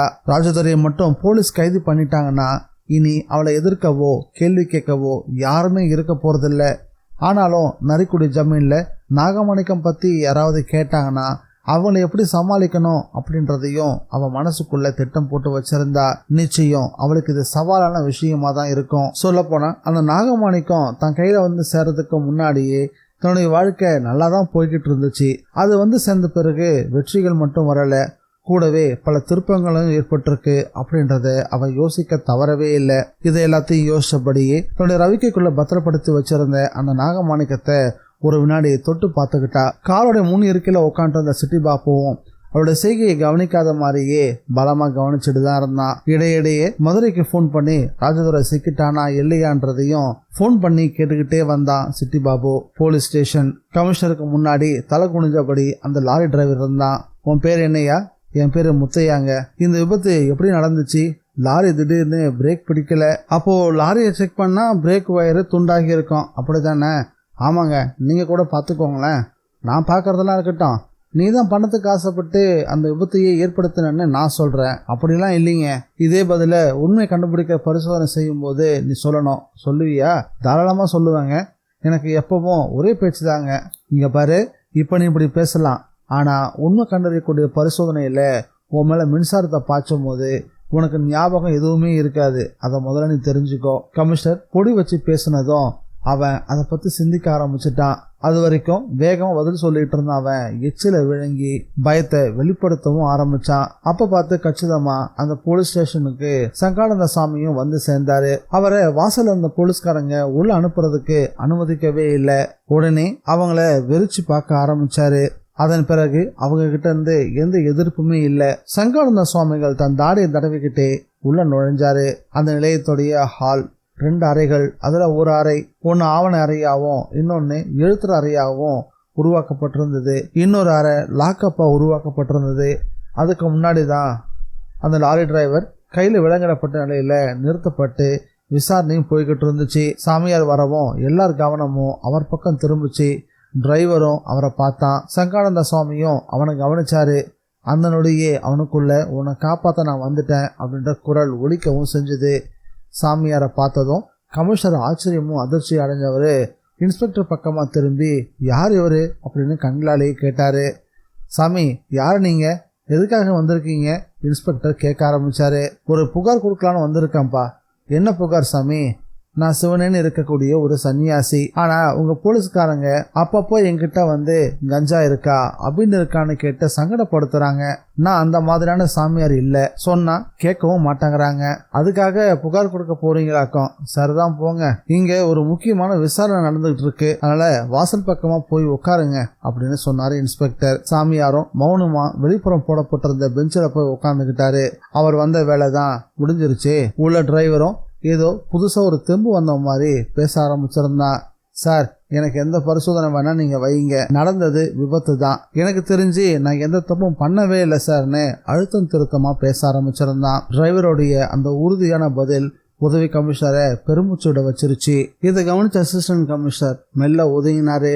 மாஜி எம்எல்ஏவான ராஜதுரைக்கு போனை போட்டு டிரைவர் சாதுரியமா நடந்துக்கிறதையும் சாமியார் வந்துட்டதையும் ராஜதுரை கிட்ட சொன்னதும் அவர்கிட்ட புது தெம்பு உருவாக ஆரம்பிச்சது. சாமி சரியான நேரத்துக்கு தான் எனக்கு கை கொடுத்துட்டாரு. மனசுக்குள்ளேயே சாமி நான் உங்களை எப்பவும் மறக்கவே மாட்டேன் அப்படின்னு நெகிழ்ந்து போக ஆரம்பிச்சாரு ராஜதுரை. அதே சமயம் மேல் திருப்பதியில தரிசனத்துக்காக லைன்ல நின்றுட்டு இருந்தா லட்சுமி. செல்போன்களை உள்ள எடுத்துட்டு போக அனுமதி இல்லாததால அதை காருக்குள்ளேயே வச்சுட்டு சிட்டி பாபுவை அதுக்கு காவலாகவும் போட்டிருந்தா. அந்த செல்போன் வழியா ஒரு புது உற்சாகத்தோட கச்சிதமான குரல் கொடுக்க ஆரம்பிச்சார் ராஜதுரை. ஹலோ லைன் லட்சுமி, அம்மா இல்லைங்க, அவங்க பிஏ தான் பேசுறேன். ஓ பிஏ சிட்டி பாபு தானே? ஆமாங்க சார். இப்போ உங்களுக்கு எப்படி சார் இருக்குது, உடம்பு நல்லா இருக்குங்களா அப்படின்னு விசாரிக்க ஆரம்பிச்சான். என் உடம்புக்கு என்னையா, உங்க அம்மாவை காப்பாற்ற காசும் பணமும் இருந்தா எனக்குன்னு 4 பேர் இருக்க மாட்டாங்களா என்ன? சரிங்க, ஏதாவது முக்கியமான விஷயங்களா? நான் அம்மா கிட்ட ஏதாவது சொல்லணுமா? ஆமா, முதல்ல உங்க அம்மாவை கொஞ்சம் கூப்பிடேன், அவங்க சாமி கும்பிட போயிருக்காங்க. அப்படியா? அவங்க வந்தாங்கன்னா அவங்க கிட்ட தெளிவா சொல்லு, அவங்க ஏவி விட்ட அஸ்திரம் புஷ்வான மாதிரி ஆயிடுச்சான், என் டிரைவர் துணிச்சலா நின்றுட்டான், இனி என்னை அசைக்க முடியாதுன்றத தெளிவா சொல்லிடு, சரியா? அதே நேரம் என்னை சீண்டின அந்த நரிக்குடி ஜமீனையே நான் இல்லாம பண்ணிட்டேன். நரிக்குடி ஜமீன் கிட்ட கூட்டணி அமைச்சுக்கிட்ட உங்க அம்மாவையே நான் சும்மா விட மாட்டேன். எங்க எப்போ எப்படி எதை செய்வேன்னு எனக்கே தெரியாது. ஆனா ஒண்ணு, உங்க அம்மா என்னை நெஞ்ச நிமிர்த்திக்கிட்டு மதுரையில நவீன மங்கம்மாவெல்லாம் சுத்தி திரிய முடியாது, அதை மட்டும் தெளிவா சொல்லிடு. ராஜதுரையோட குரல்ல கோபம் கொப்பளிச்சுக்கிட்டு இருந்தது. சிட்டி பாபு அதை பெருசா கண்டுக்கவே இல்லை. ராஜதுரை சார், படுத்த படிக்க இருந்துகிட்டு நீங்க இந்த போடு போடுறீங்களே, நீங்க மட்டும் பழையபடி நடமாட ஆரம்பிச்சுட்டா எங்க மேடம் உங்களை நினைச்சு பயந்து சாக வேண்டியதா இருக்கும் போல இருக்கு. நடமாட ஆரம்பிச்சுட்டா என்ன? நான் இப்போ உங்க கூட படுத்துட்டு பேசிட்டு இருக்கேன்னு நினைச்சிட்டு இருக்கியா? நடமாடிக்கிட்டே தான் பேசிக்கிட்டு இருக்கேன் அப்படின்னு ராஜதுரை சொல்லவும், அட நிஜமாவா சொல்றீங்க? எப்படியும் மதுரைக்கு வருவேல்ல, அப்ப நேர்ல வா, உனக்கு எதிரில் மாடியில இருந்து குதிச்சே காட்டுறேன். அட என்னங்க நீங்க சொல்றத நான் நம்புறேங்க. நீங்க சொன்ன எல்லா விஷயங்களையும் அம்மா கிட்டையும் சொல்லிடுறேன். ஆனா என் அறிவுக்குப்பட்ட ஒரு விஷயத்தையும் உங்களுக்கு சேர்த்தே சொல்றேன். அம்மா உங்களை எல்லாம் தூக்கி சாப்பிட்றவங்க, அதனாலதான் தான் பொண்ணுக்கு திருப்பதியில கல்யாணத்தை முடிச்சுட்டாங்க.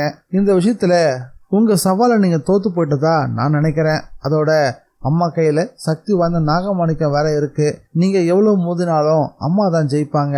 புரிஞ்சுக்கிட்டு புத்திசாலித்தனமா நடக்கிற வழிய பாருங்க. சிட்டி பாபு சொன்ன விஷயம் ராஜதுரைய மேலும் கொந்தளிக்க வச்சிருச்சு.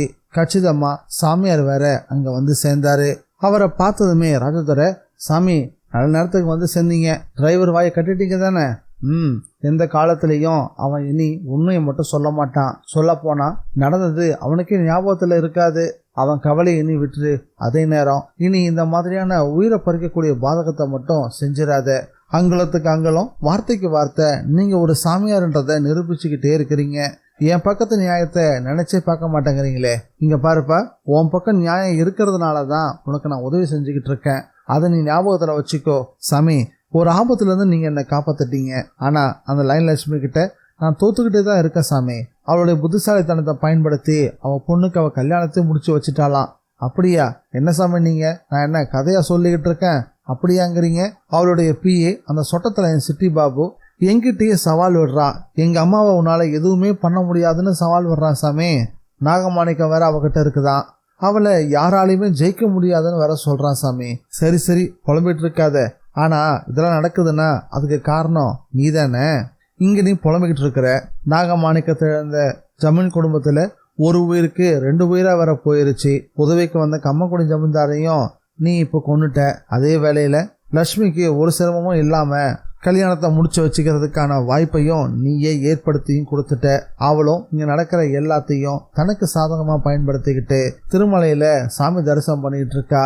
அங்க இருந்துகிட்டு இங்க உன்னை புலம்பட்டுக்கிட்டு இருக்கா. யோசிச்சு பார்த்தா அந்த கல்லுக்கு எந்த சக்தியும் இல்லைன்னு யாராலையும் சொல்லவே முடியாது போல இருக்கே.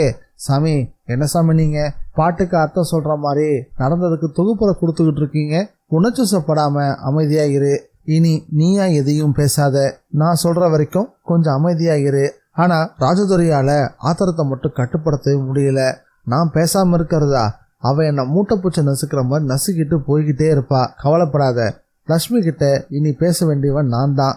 ஏன்னா அந்த கல்லு உன்கிட்ட இருந்தா எல்லா காரியங்களையும் உனக்கு வெற்றி கிடைக்கலாம். ஆனா அது என்கிட்ட வந்து சேர்ந்துச்சுன்னா நான் அஷ்டமா சித்துகளையும் அடைஞ்சிருவேன். சாமியாரோட குரல்ல முதல் தடவையா ஒரு கடுமையும் கண்கள்ல சிகப்பும் தெரிய ஆரம்பிச்சது. அத்தியாயம் 20. சங்கரானந்த சுவாமிகள் இனி நான் பாத்துக்கிறேன் அப்படின்னு சொன்னதும் சொன்ன அந்த விதமும் ராஜதுரைய ரொம்பவே யோசிக்க வச்சிருச்சு. தாடைய தடவியபடி அந்த ஆஸ்பத்திரியோடைய மூட்டு வலிய பார்க்க ஆரம்பிச்சிட்டாரு. சங்கரானந்த சுவாமிகளும் நான் பாத்துக்கிறேன்னு சொன்ன கையோட அங்கிருந்து புறப்பட்டுட்டாரு. வழக்கம் போலவே வந்த வேகத்திலேயே புறப்படவும் செஞ்சுட்டாரு. ராஜதுரையோட கைத்தடிகள்ல ஒருத்தன் ஜன்னல் பக்கத்துல நின்றுட்டு வெளியில இந்த ரவுண்டானாவை வேடிக்கை பார்த்துட்டு இருந்தான். அப்போ அந்த ரவுண்டானாவை அவர் கடந்து போறது தெரிஞ்சது. அதை பார்த்ததும் ஒரு தடவை தலையை செலுப்பிக்கிட்டான். ஏண்டா என்னடா ஆச்சு? ராஜதுரை கேட்டதுக்கு, அண்ணா அந்த மனுஷன் காலில் வெறும் கால் தான் இருக்கா, இல்லை ஏதோ சக்கரத்தை கட்டிக்கிட்டு இருக்காரா? இப்பதான் இங்க இருந்து வெளியே போனாரு, அதுக்குள்ள ரவுண்டானாவை கடந்தே போயிட்டாரு. அப்படியாடா சொல்ற அப்படின்னு ராஜதுரை ஆச்சரியமா கேட்கவும், எனக்கு என்னவோ அந்த சாமியார் எக்ஸ்பிரஸ் ரயில்ல பிறந்திருப்பாருன்னு தோணுது. இப்பதான் இங்க இருந்து கிளம்பினாரு, அதுக்குள்ள பாருங்க 1 கிலோமீட்டர் தாண்டிட்டாருன்னு. நீ சொல்றதும் வாசம் தான்டா. வழக்கமா நான் எது பேசினாலும் நான் பாத்துக்கிறேன்னு இதமா பதமா என்கிட்ட பேசுவாரு. ஆனா இன்னைக்கு நான் பாத்துக்கிறேன்னு சொன்னதுல ஒரு அழுத்தமும் ஒரு ஆத்திரமும் தெரிஞ்சது. அதை கவனிச்சியாடா? அவன் மேல தலையை ஆட்டவும் செஞ்சான். ஒண்ணு மட்டும் நிச்சயம், சாமிக்கும் அந்த லட்சுமிக்கு நடுவுல ஒரு பெரிய யுத்தம் நிச்சயமா இருக்கு. சாமி கிட்ட லட்சுமியோட பருப்பு எப்படி வேகுதுன்னு பொறுத்து இருந்து பார்ப்போம். இத சொல்லிட்டு ராஜதுரை ரொம்ப வருத்தத்தோட இன்னொரு விஷயத்தையும் சொன்னான். அந்த லட்சுமிக்கும் சாமிக்கும் யுத்தம் நடக்குதோ என்னவோ, எது வேணா இருந்துட்டு போகட்டும், ஆனா எனக்கு அவ சொத்தும் போச்சு, இப்ப நாகமாணிக்க கல்லும் போச்சு. ராஜதுரையோட வார்த்தையில ஒரு விதமான விரக்தி தெரிய ஆரம்பிச்சது. அதே சமயம் நரிக்குடி ஜமீன் மாளிகை துக்க காரியம் எல்லாத்தையும் முடிச்சுட்டு அந்த ஜமீன் மாளிகை கொஞ்சம் அச்சத்தோடையும் அமைதியாகவும் இருந்துச்சு. நல்லமணி ஐயா இருந்த வரைக்கும் அவர் வச்சதுதான் அங்க சட்டம். 10 அடி தள்ளி நின்றுதான் அவர்கிட்ட பேசவே செய்யணும். அவருக்கு சமமானவங்கன்னா உதட்டுக்கு முன்னாடி கைய வைக்க வேண்டிய அவசியம் இல்லை. ஆனா அவரை விட கொஞ்சம் கீழே இருக்கிறவங்க எல்லாருமே அவங்க வாய்களை கையால மறைச்சபடிதான் பேசணும். அந்த அளவுக்கு பயம் அச்சம் அவங்களுக்குள்ள இருந்துச்சு. இப்போ அந்த இடத்துல அவருடைய சகோதரி நாமகிரி இருக்கிறா. செத்து போன ரமேஷோடைய அப்பனும் நல்லமணி ஐயாவுடைய மகனுமான ஞானமணி சேகரன். அவரு பிறவிலேயே ஊமை, பேச்சு வராததால அவரை ஒரு பண்ண வீட்டுல வச்சு வேலைக்காரங்க தான் பராமரிச்சுட்டு வந்தாங்க. ஞானமணி சேகரனுக்கு கல்யாணம் ஆனதும் ரமேஷ் பிறந்தான். பிறந்ததுமே அவருடைய அம்மா தவறிட்டா. இப்போ ரமேஷும் இல்ல, நல்லமணி ஐயாவும் இல்ல. ஒட்டு மொத்தத்துல ஆண் வாரிசை இல்லாதபடி நரிக்குடி ஜமீன் அனாதையா நிக்குது. இனி அந்த குடும்பத்துக்கு நாமகிரி தான் எல்லாமே. நாமகிரி இளம் வயசுலேயே கணவனை இழந்தவ. அவளுக்கு 2 பொண்ணுங்க. 2 பெண்களுக்கும் கல்யாணம் ஆயிருச்சு. ஆனாலும் சரியான மாப்பிள்ளைகளா அமையவே இல்லை. அது இப்ப அவளுக்கு ரொம்பவே வசதியா போச்சு. அந்த மாளிகையோட மையத்துல சேர் போட்டு கம்பீரமா உட்காந்துட்டு இருந்தா. பங்காளிகளும் உறவுக்காரங்களும் வந்து துக்கம் கேட்டுட்டு போனபடி இருந்தாங்க. குடும்ப வக்கீலும் வந்து ஜமீன் சொத்து சம்பந்தமா பேச காத்துட்டு இருந்தாரு. எல்லாரும் வந்து போயிட்ட நிலையில வக்கீல கிட்ட கூப்பிட்டா. வந்த விஷயம் என்னன்னு செய்கையாலே கேட்கவும், அம்மா ஐயா போன பிறகு அவர் சொத்தை எல்லாம் தாத்தா சொத்து பேரனுக்குன்ற கணக்குப்படி ரமேஷ் தம்பி தான் வர வேண்டியதான் இருந்துச்சு. இப்போ தம்பி இல்லாம போனதால அவளுக்கும் வாரிசு நல்லமணி ஐயாவோட மகனான ஞானமணிக்கு தான், அதாவது உங்க அண்ணனுக்கு தான். நல்லமணி ஐயா சாகர வரைக்கும் உங்களை பத்தியோ உங்களுக்கு சொத்துல பங்கு இருக்கிறத பத்தியோ எதுவுமே சொல்லவே இல்லை. உங்க கல்யாணத்தும் போதே உங்களுக்கு தேவையானதை கொடுத்துட்டுதா அவரு நினைச்சிட்டு இருப்பார் போல இருக்கு. இந்த விஷயத்த சொல்லும் போது வக்கீல் கொஞ்சம் ஈன சுரத்துல தான் பேசினாரு. இந்த வார்த்தைகளை கேட்டதும் அவருடைய முகம் மாற ஆரம்பிச்சது. இப்ப நான் உங்ககிட்ட சொத்து பத்தி ஏதாவது கேட்டேனா? எனக்கு எதுக்கு இங்க சொத்தும் பத்தும்? எனக்கு தான் அதுக்கான ராசியே இல்லையே. என் புருஷனும் குடிச்சியும் சீட்டாடியுமே அதை அழிச்சாரு. அப்படி இல்லம்மா, உங்க அண்ணன் ஞானமணி ஐயாவுக்கு உடம்பு இப்ப சுகம் இல்லை, தெம்பும் இல்லை. அதனால இந்த ஜமீன் ரத்த சம்பந்தத்துல அடுத்த நீங்க தான் நிக்கிறீங்க. அவர்கிட்ட கையெழுத்து வாங்கிட்டா உங்களுக்கான பவர் கிடைச்சிரும். இப்ப நீங்க என்னதான் சொல்ல வரீங்க? ஜமீனோட நிர்வாகம் நடக்கணும்னா நீங்க தான் அதை நல்லபடியா பாத்துக்கணும். சரி, நான் இருக்கேன்னு என்கிட்ட வந்துட்டீங்க. நான் இல்லாட்டி என்ன பண்ணிருப்பீங்க? இல்லாட்டி அப்படின்னு முழிக்க ஆரம்பிச்சுட்டாரு வக்கீல். என்ன எச்சு முழுங்குறீங்க? நான் இல்லாட்டி என்ன பண்ணிருப்பீங்க? இல்லம்மா, இப்படி ஒரு கேள்வி நீங்க கேட்பீங்கன்னோ அதுக்கு நான் பதில் சொல்ல வேண்டி வரணும் நான் கனவுலே நினைச்சு பார்த்ததே இல்லை. இப்ப நினைச்சு பாருங்க, பதில் சொல்லுங்க. சொன்னா என் மேல வருத்தப்படக்கூடாது. சொல்லுங்க, எதுவா இருந்தாலும் நான் கேட்டுதானே தீரணும். அம்மா, ஜமீனோட சொத்து மதிப்பை விட அதோட கடன் தான் அதிகம். யாருக்குமே தெரியாத அந்த ரகசியத்தை பத்தி மெல்லமா சொல்ல ஆரம்பிச்சாரு. நாமகிரியும் அதை கேட்டுட்டு அலட்சியமா சிரிச்சா. அதுக்கு இப்ப என்ன அப்படின்னா, நீங்க எனக்கு என்னன்னு உதறிட்டீங்கன்னா அவ்வளவுதான், ஒட்டுமொத்த சொத்தும் கடனுக்கே சரியா போயிடும். அதனால ஏதாவது பண்ணி சொத்தை கொஞ்சம் காப்பாத்த பாருங்களேன். எனக்கு எந்த உரிமையும் இல்லாத இந்த சொத்தை நான் ஏன் காப்பாத்தணும்? ரமேஷ் உயிரோட மட்டும் இருந்திருந்தா இந்த கேள்விக்கு இடமே இல்ல. ரமேஷ லட்சுமி அம்மாவோட மாப்பிள்ளையாக்கி லட்சுமி அம்மாவை வச்சு அவ்வளவு கடனையும் அடைக்க பெரியவர் திட்டம் போட்டு வச்சிருந்தாரு. அவர் போட்ட திட்டம் தான் இப்ப ஒன்றும் இல்லாம போயிடுச்சு. அப்போ சொத்து அவ்வளவையும் கடனுக்கு ஈடா கொடுத்துடலாமா? கடன் கொடுத்த பார்ட்டிக்கும் நான் தான் வக்கீல். அப்போ ஒரு முடிவோட தான் வந்திருக்க போல இருக்கு. என்னம்மா பண்ண, என் கடமை நான் செஞ்சாகணுமே. ஒரு வாரம் வரைக்கும் பொறுத்துக்க.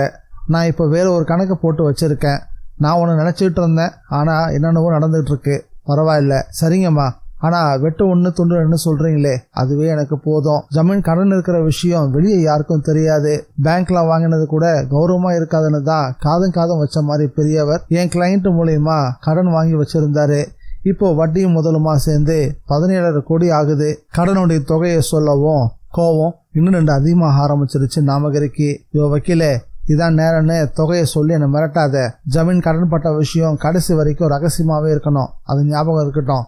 வக்கீலும் கொஞ்சம் பயபக்தியோட, சரிங்கம்மா, நீங்கள் சொன்ன மாதிரியே ஒரு வாரம் வரைக்கும் நான் இது சம்பந்தமாக யார்கிட்டையும் மூச்சை விட மாட்டேன். அதன் பிறகு என்ன குற்றம் சொல்லாதீங்க சொன்ன வக்கீல் அங்கிருந்து வேகமாக கிளம்பிட்டாரு. வக்கீல் அங்கிருந்து போனதும் புருவத்தில் வரிகள் விழக்கூடிய அளவுக்கு நெத்தியை சுருக்கி தீவிரமாக யோசிக்க ஆரம்பிச்சிட்டான் நாமகிரி. அதே சமயம் திருப்பதியில் கிளம்புவதற்கு தயாராக இருந்தா லயன்லட்சுமி.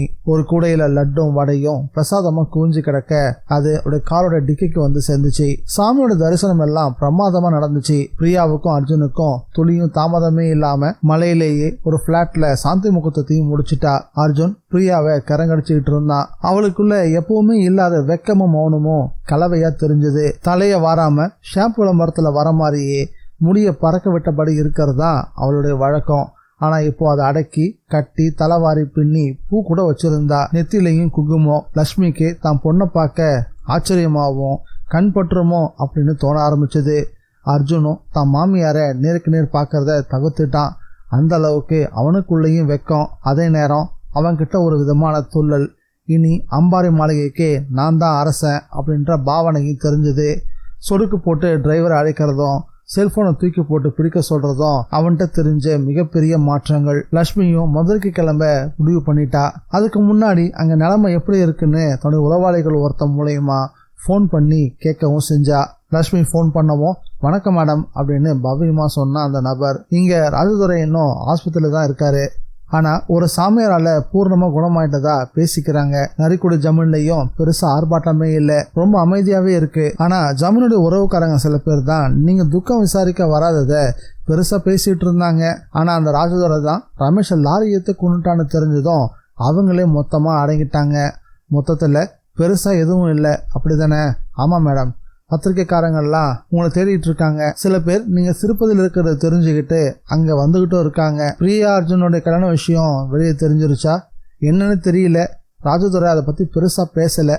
அதே வேளையில ராஜதுரையை பார்க்கறதுக்கு 2 சாமியார் வந்துட்டு போனதா பேசிக்கிறாங்க.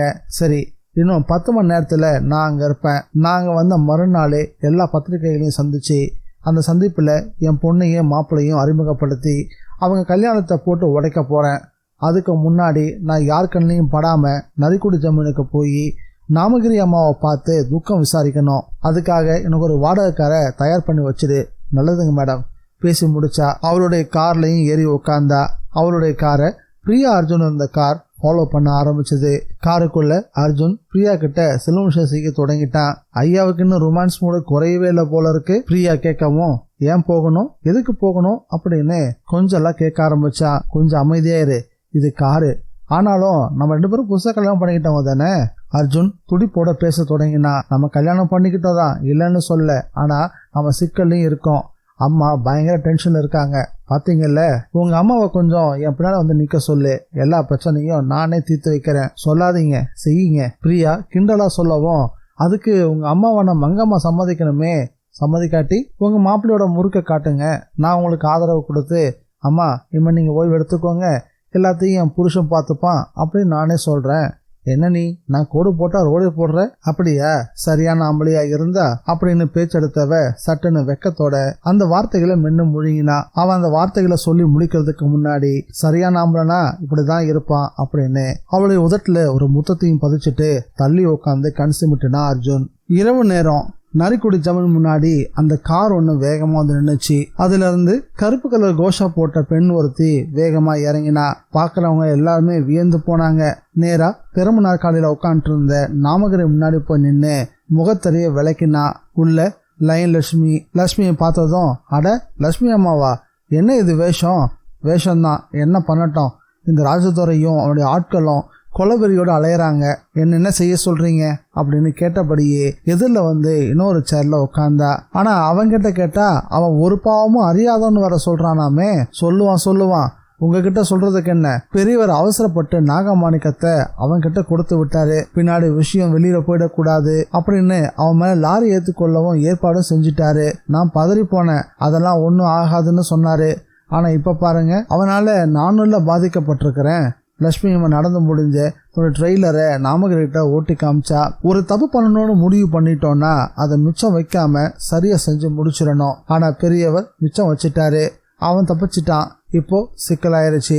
நீங்க சொல்றதும் சரிதான். என்னோட அண்ணன் லாரிக்கு ஏற்பாடு பண்ணப்போ நானும் இங்க தான் இருந்தேன். இப்ப அவரும் போயிட்டாரு, ரமேஷும் போயிட்டான். நான் இப்போ தனிமரம் ஆயிட்டேன். கவலைப்படாதீங்க, நடந்தது நடந்து போச்சு. அவனுக்கு ரமேஷ் தூக்கணும், என் மக கழுத்துல அவன் தாலி கட்டணுன்றது தான் அவனுடைய நோக்கம். அதுல முதல் விஷயத்துல ஜெயிச்சிட்டான். ஆனா என் மக விஷயத்துல நான் அவனை ஜெயிக்க விடல, நல்லாவே தோக்கடிச்சிட்டேன் அப்படின்னு லட்சுமி ரொம்ப இலகுவா பிரியா அர்ஜுனோட திருமண விஷயத்த பேச ஆரம்பிச்சா. அப்படின்னா நீங்க சொல்ற விஷயம் எனக்கு புரியலையே. என் மகனோட படிச்ச அர்ஜுன்ற பையனையே என் மகளுக்கு மாப்பிள்ளைய நிர்ணயம் பண்ணிட்டேன். திருப்பதியில வச்சு தாலி கட்ட ஏற்பாடும் செஞ்சுட்டேன். என்ன இங்க நிச்சயம் பண்ண மாப்பிள்ளையோட பணம் கிடக்கும் போது அங்க கல்யாணம் பண்றோமேன்னு மனசு கடந்து துடிக்க ஆரம்பிச்சிருச்சு. நான் மட்டும் கொஞ்சம் சுதாரிக்காம விட்டுருந்தேன்னா இந்த ராஜதுரை எந்த எல்லைக்கும் போயிருப்பானே. லட்சுமி வந்த விஷயம் முழுசையும் நேர்த்தியா சரியான காரண காரியத்தோட சொல்லி முடிச்சுட்டு பெருமூச்சு விட்டா.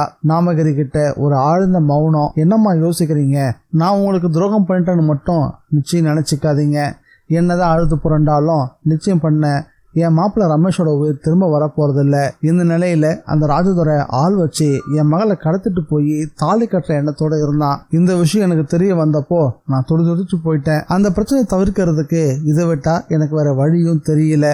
அந்த பதிலால நாமகிரி கொஞ்சம் மௌனம் கலைஞ்சா. சரி, உங்க மகளாவது நல்லா இருக்கட்டுமே. ஆமா, இந்த கோஷா எதுக்கு? அவன் தான் பழிக்கு பழின்னு ஒரு 100 பேரை ஏவி விட்டுருக்கானாமே. அவங்க கிட்ட இருந்து தப்பிக்க தான் நான் இப்படி வந்தேன். நாளைக்கு பத்திரிகைக்காரங்களோட ஒரு சந்திப்பு இருக்கு. அதுல என் மக திருமணத்தை பத்தி சொல்றதோட ராஜதுரையோட கொலவெறியை பத்தியும் போட்டு உடைக்க போறேன். லட்சுமி அப்படி சொன்னதும் நாமகிரி ஒரு நிமிஷம் அதிர்ந்து போயிட்டா. வேண்டாம் லட்சுமி, வேண்டாம். அவனை பத்தி எதுவுமே பேச வேண்டாம். அவனுடைய கோபத்தை நான் தணிச்சுக்கிறேன். அவன் இனி எந்த காலத்திலையும் உன் பக்கம் வரவே மாட்டான். அதுக்கு நான் பொறுப்பு. அட என்னங்க, எவ்வளவு பெரியவங்க நீங்க, அவன் காலில் போய் விழுந்துகிட்டு அதெல்லாம் வேண்டாம், என் வழியில நானே பாத்துக்கிறேன் அப்படின்னு லட்சுமி சொல்ல ஆரம்பிச்சா. இல்ல அண்ணன் பண்ணது ரொம்ப பெரிய தப்பு. அடுத்தது அவனை பத்தி குற்றம் சொல்லும் போது நிச்சயம் நாகமாணிக்கத்தை பத்தியும் பேச வேண்டியதா இருக்கும். அதுவும் சரிதான். உங்களுக்கு அவன் கட்டுப்படுவானா என்ன? கொஞ்சம் பணத்தை கொடுத்தா அடங்கி போறான். கோடி கணக்கில் கேட்பானே.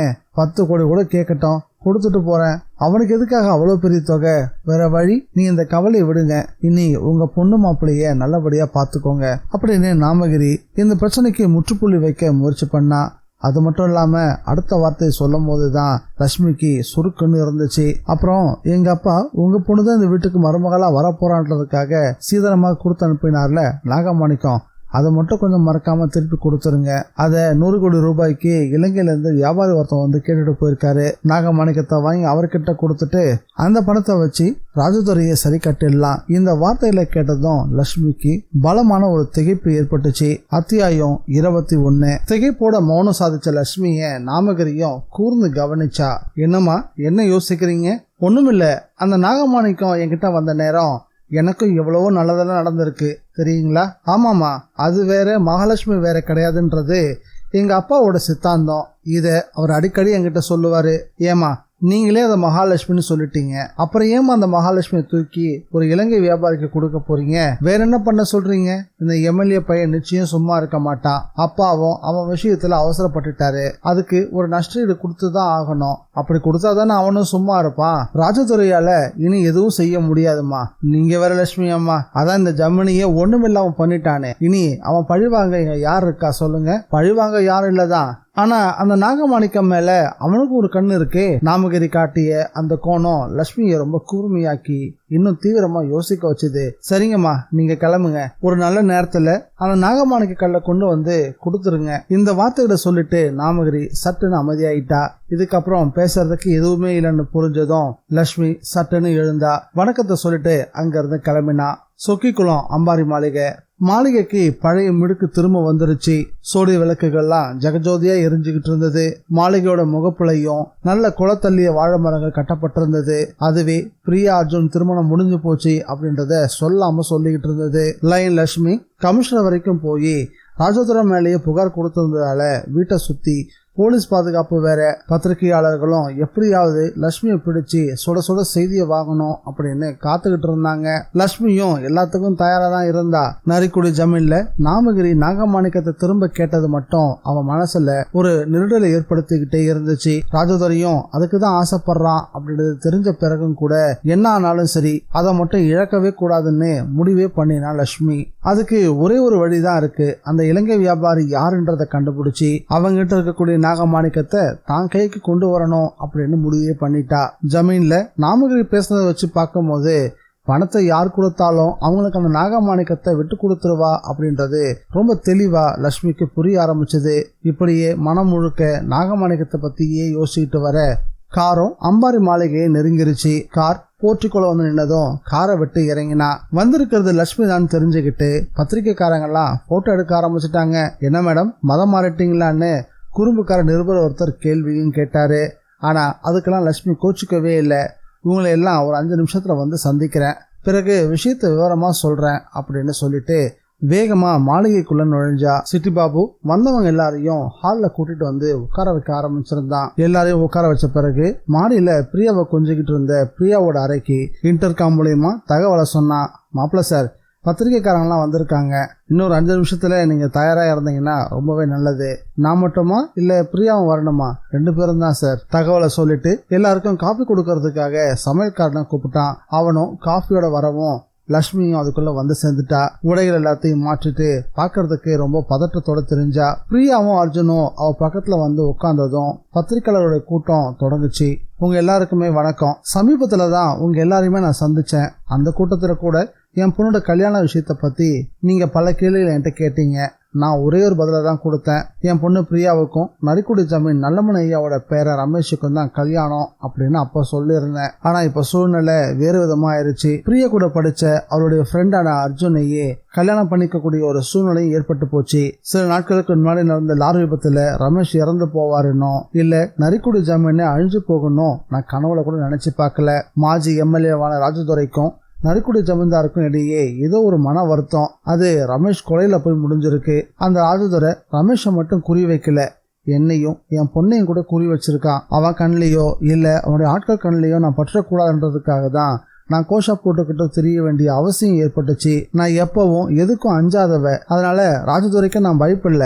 ராஜதுரைக்கு உடனடியா பாடம் கற்பிக்க நான் ஆசைப்பட்டேன். குறிச்ச முகூர்த்தத்திலேயே என் பொண்ணோட கல்யாணம் நடந்தே தீரணும்னு நான் முடிவும் பண்ணேன். எனக்கு அர்ஜுன் கை கொடுத்தாரு. நான் நினைச்ச மாதிரியே அதே முகூர்த்தத்துல என் பொண்ணுக்கும் அர்ஜுனுக்கும் கல்யாணத்தை பண்ணி வச்சுட்டேன். இவங்களுடைய திருமண வரவேற்பு கூடிய சீக்கிரமே பிரம்மாண்டமா நடக்க போகுது. உங்க எல்லாருக்கும் கட்டாயம் அழைப்பு வரும். நீங்க எல்லாமே கலந்துகிட்டு மணமக்கள் ஆசீர்வாதம் பண்ணணும். நான் சொல்ல நினைச்ச விஷயங்கள் இவ்வளவு மட்டும்தான். உங்களுக்கு ஏதாவது கேள்விகள் இருந்தா நீங்க தாராளமா கேட்கலாம். லட்சுமி கச்சிதமா பேசி முடிச்சா. ஒரு நிருபர் காத்துக்கிட்டு இருந்தது போலவே பேச ஆரம்பிச்சாரு. மேடம், மாஜி எம்எல்ஏவான ராஜதுரைக்கும் உங்களுக்கும் அப்படி என்ன பகை? எனக்கு ராஜதுரைக்கும் எந்த பகையும் இல்லை. அவருக்கும் நல்லமணி ஐயாவுக்கும் தான் ஏதோ ஒரு பிரச்சனை. அந்த குடும்பத்தோட நான் சம்பந்தம் வச்சுக்க விரும்பினதுனால என் மேலேயும் கோபம் வந்திருக்கலாம். அதுக்காக ஒரு கொலை செய்யற அளவுக்கு போவாருன்னு நீங்க நினைக்கிறீங்களா? போயிருக்காரே. ரமேஷை எப்படி கொன்னாங்களோ அதே போல எங்க வண்டி மேலேயும் மோதுறதுக்கு ஒரு லாரி எங்களை நோக்கி வந்துச்சு.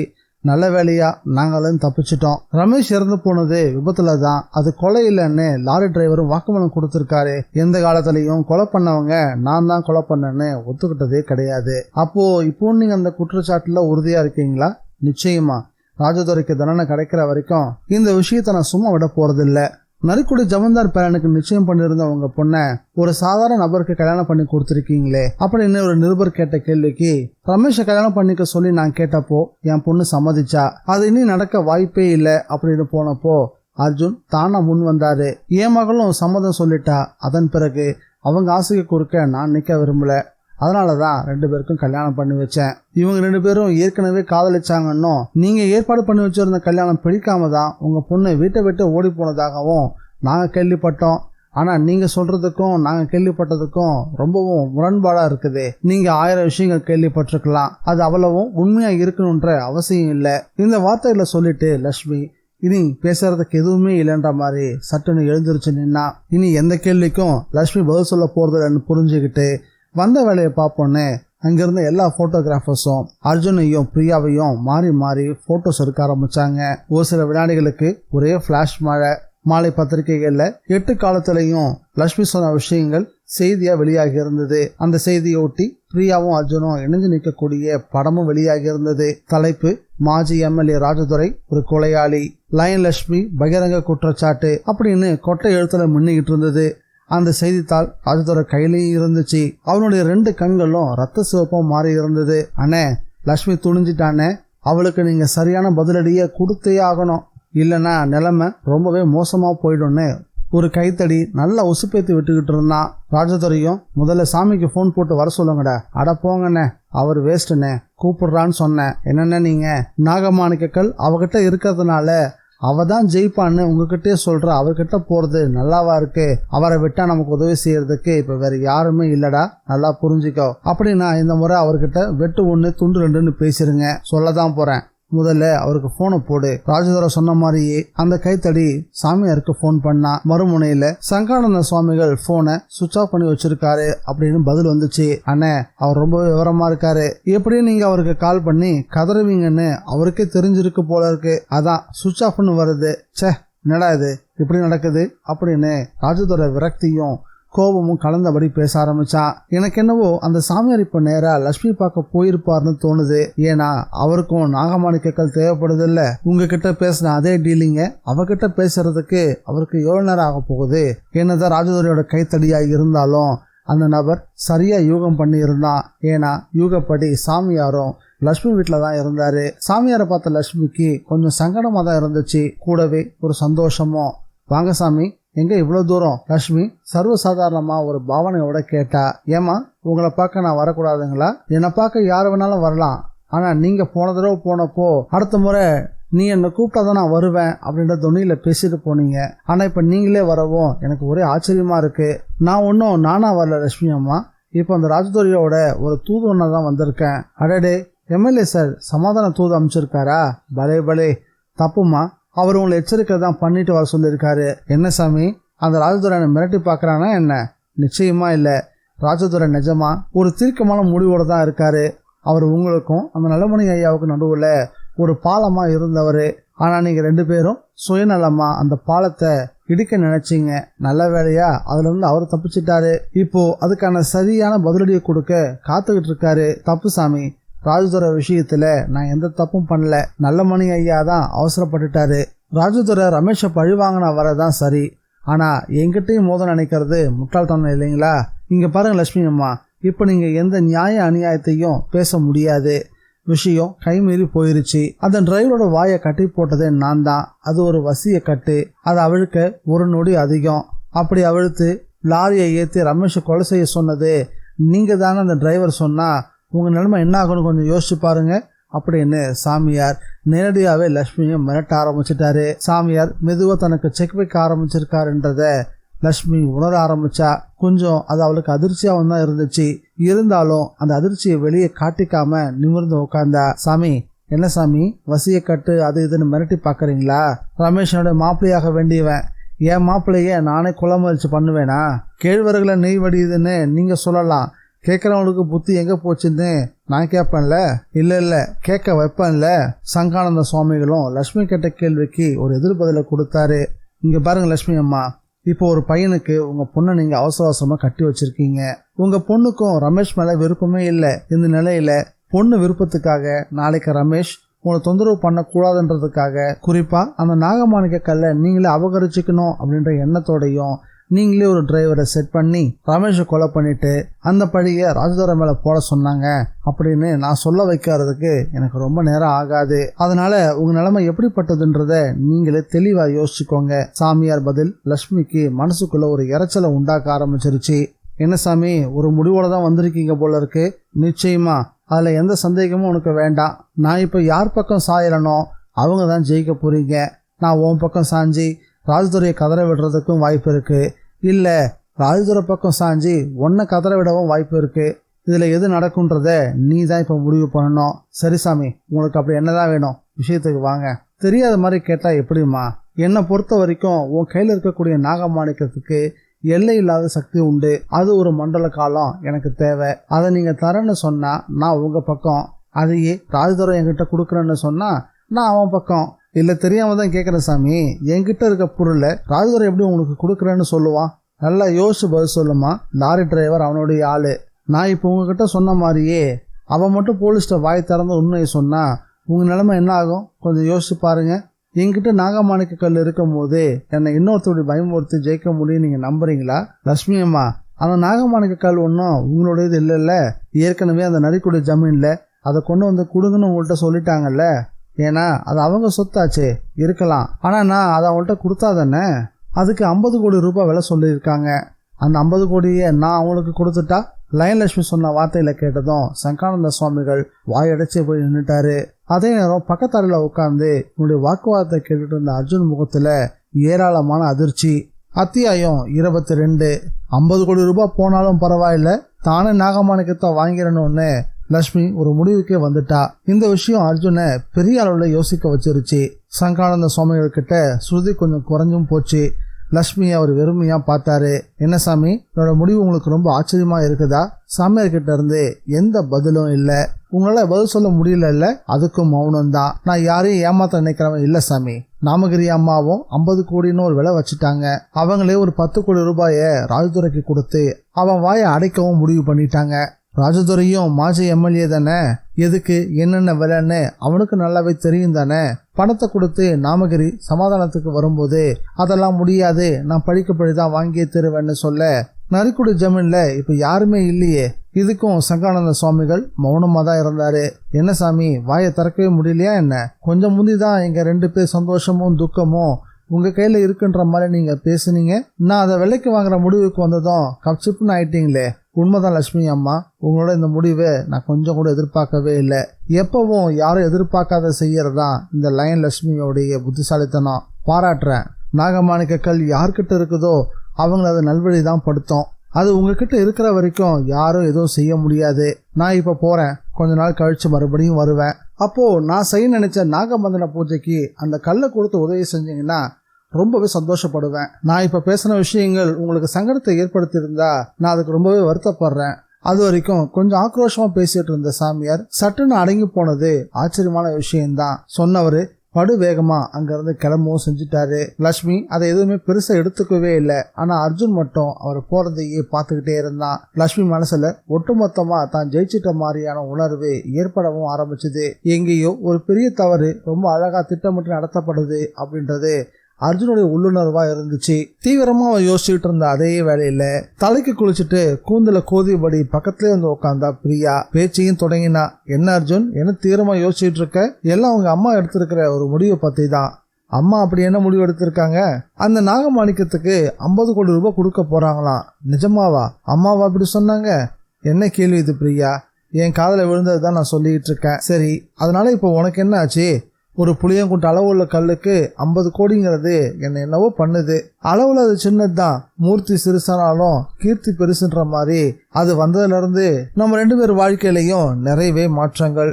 சாதாரண ஃப்ரெண்ட்ஸா தான் நாம இப்ப புருஷன் பொண்டாட்டியாவே ஆயிட்டோம். கல்யாணம் வரைக்கும் சரி, ஆனா எங்க அப்பா அம்மா இது வரைக்கும் நம்மள பார்க்கவே இல்லை. நான் ஃபோன் பண்ணா கூட எடுக்க மாட்டேங்கிறாங்க.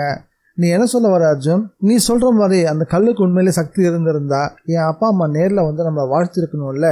ஓ, நீ அப்படி ஒரு கோணத்துல யோசிக்கிறியா? ஆமா, கொஞ்சம் இல்ல, நிறையவே யோசிச்சுக்கிட்டு இருக்கேன். அப்போ என் அம்மா கிட்ட போய் அவசரப்பட வேண்டாம்னு சொல்லுவோமா? இப்ப இருக்கிற நிலையில நம்ம சொல்றத உங்க அம்மா கேட்க தயாரா இல்ல. அப்ப என்ன பண்ணலாம் தான் சொல்ல வர? முதல்ல அது எந்த மாதிரி கல்லுங்கிறத நம்ம தெரிஞ்சுக்கணும். கோயம்புத்தூர்ல எனக்கு தெரிஞ்ச ஒரு நபர் இருக்காரு.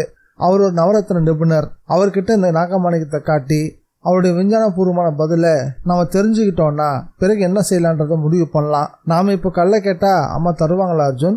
கேட்காத, எடுத்துக்கிட்டு உடனே கிளம்பு. கோயம்புத்தூர் போறதா சொல்லிக்கிட்டு இங்கிருந்து புறப்படலாம். கார்ல மதுரையிலிருந்து 4 மணி நேரம் பயணம். அங்க அந்த நிபுணர்கிட்ட 2 மணி நேரம், மறுபடியும் 4 மணி நேரம் பயணம். மொத்தமா 10 மணி நேரம் இங்க வந்து சேர்ந்துடலாம். அர்ஜுன், ஒரு தடவை நான் அதை எடுத்துக்கிட்டு போயிட்டதால இந்த தடவை நான் அதை எடுக்கிற மாதிரி அம்மா நிச்சயம் அதை வைக்க மாட்டாங்க.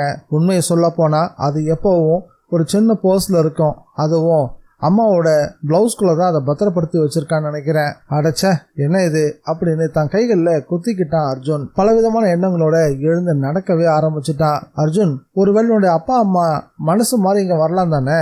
அப்பாவும் அம்மாவும் ஒரு நாள் மனசு மாறதான் போறாங்க, மாறிதான் தீரணும். நான் அவங்களுக்கு ஒரே பையன் வேற. இப்போ அவங்களுக்கு எம்எல்ஏ இருக்கிறது கோபம், வெறுப்பு இல்லை. ஆனா நடக்க முடியாத பல விஷயங்கள் நடத்தி வைக்கிறதா சொல்லப்படுற இந்த கல்லால என் அப்பா அம்மாவோட கோபத்தை மட்டும் மாற்ற முடியுதான்னு பார்க்கலாமா? நீ கேட்கறதும் சரிதான். அதே நேரம் வரிசையா நடந்த நல்ல விஷயங்கள் எல்லாமே எந்த கணக்கில் சேர்க்கறது தான் சொல்ல. அதுல 3/4 வீசம் ரொம்ப தற்செயலாக நடந்த மாதிரி தான் எனக்கு தோணுது. மிச்சம் இருக்கிறது வேணா சில விஷயங்கள் நீ சொல்ற மாதிரி அமானுஷமா நடந்திருக்கலாம். சிலவோ பலவோ. அமானுஷம்னாலே அங்க மிஸ்ட்ரின்றது வந்துருது தானே. நீ அவசரப்படுற பிரியா. சுருக்கமா சொல்றேன், நாகமாணிக்கன்றது உண்மையாவே இருந்து அதுக்கு சக்தி இருக்கிறது நிஜமா இருந்து அதனாலதான் நம்ம கல்யாணம் நடந்தது அப்படின்னு சொன்னா அதுக்கு 50 கோடி ரூபான்றது ரொம்ப அற்ப தொகை தான். அதே வேளையில அது வெறும் கண்ணாடி உருண்டன்னா அதுக்கு 50 கோடி ரூபான்றது ரொம்பவே அநியாயமான தொகையும் கூட. சரி, நான் அதை நிச்சயம் ஒத்துக்கிறேன். நமக்குள்ள இதுக்கு அனாவசியமான தர்க்கம். நீ சொன்ன மாதிரியே கல்லை பரிசோதனை பண்ணி பார்த்துடலாமே. கட்டாயம் பண்ணி தான் தீரணும்.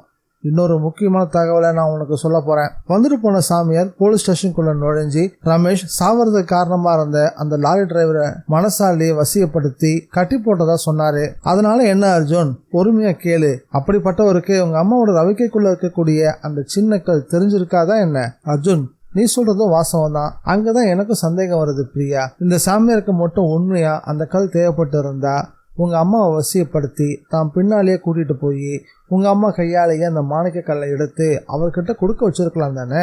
நிச்சயமா.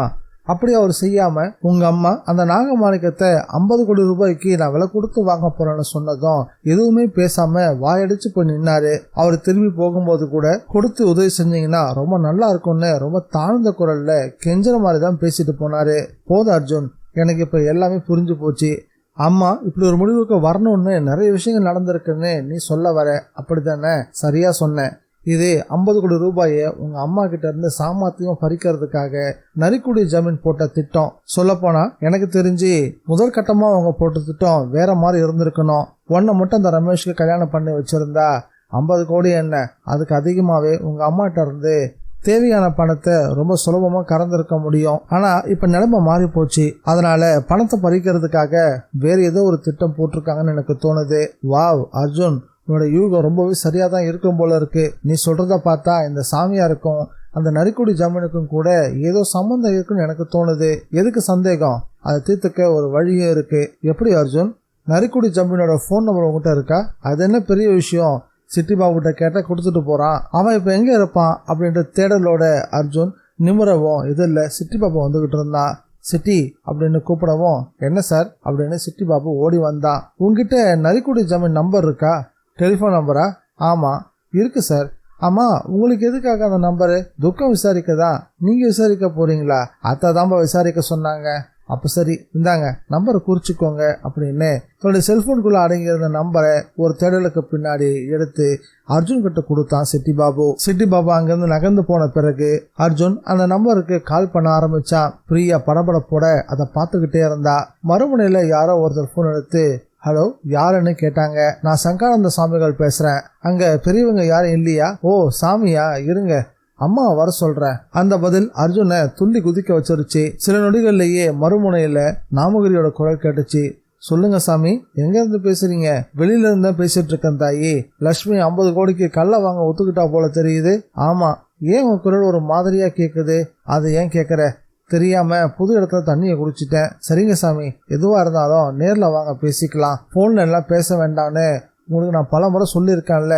அதுவும் சரிதான், நான் நேர்லயே வரேன். அர்ஜுன் செல்போன் அணைச்சு வச்சுட்டு திரும்பினா. பிரியா உன்னோட புத்திசாலித்தனத்தை பார்த்து பிரமிப்புல இருந்தா.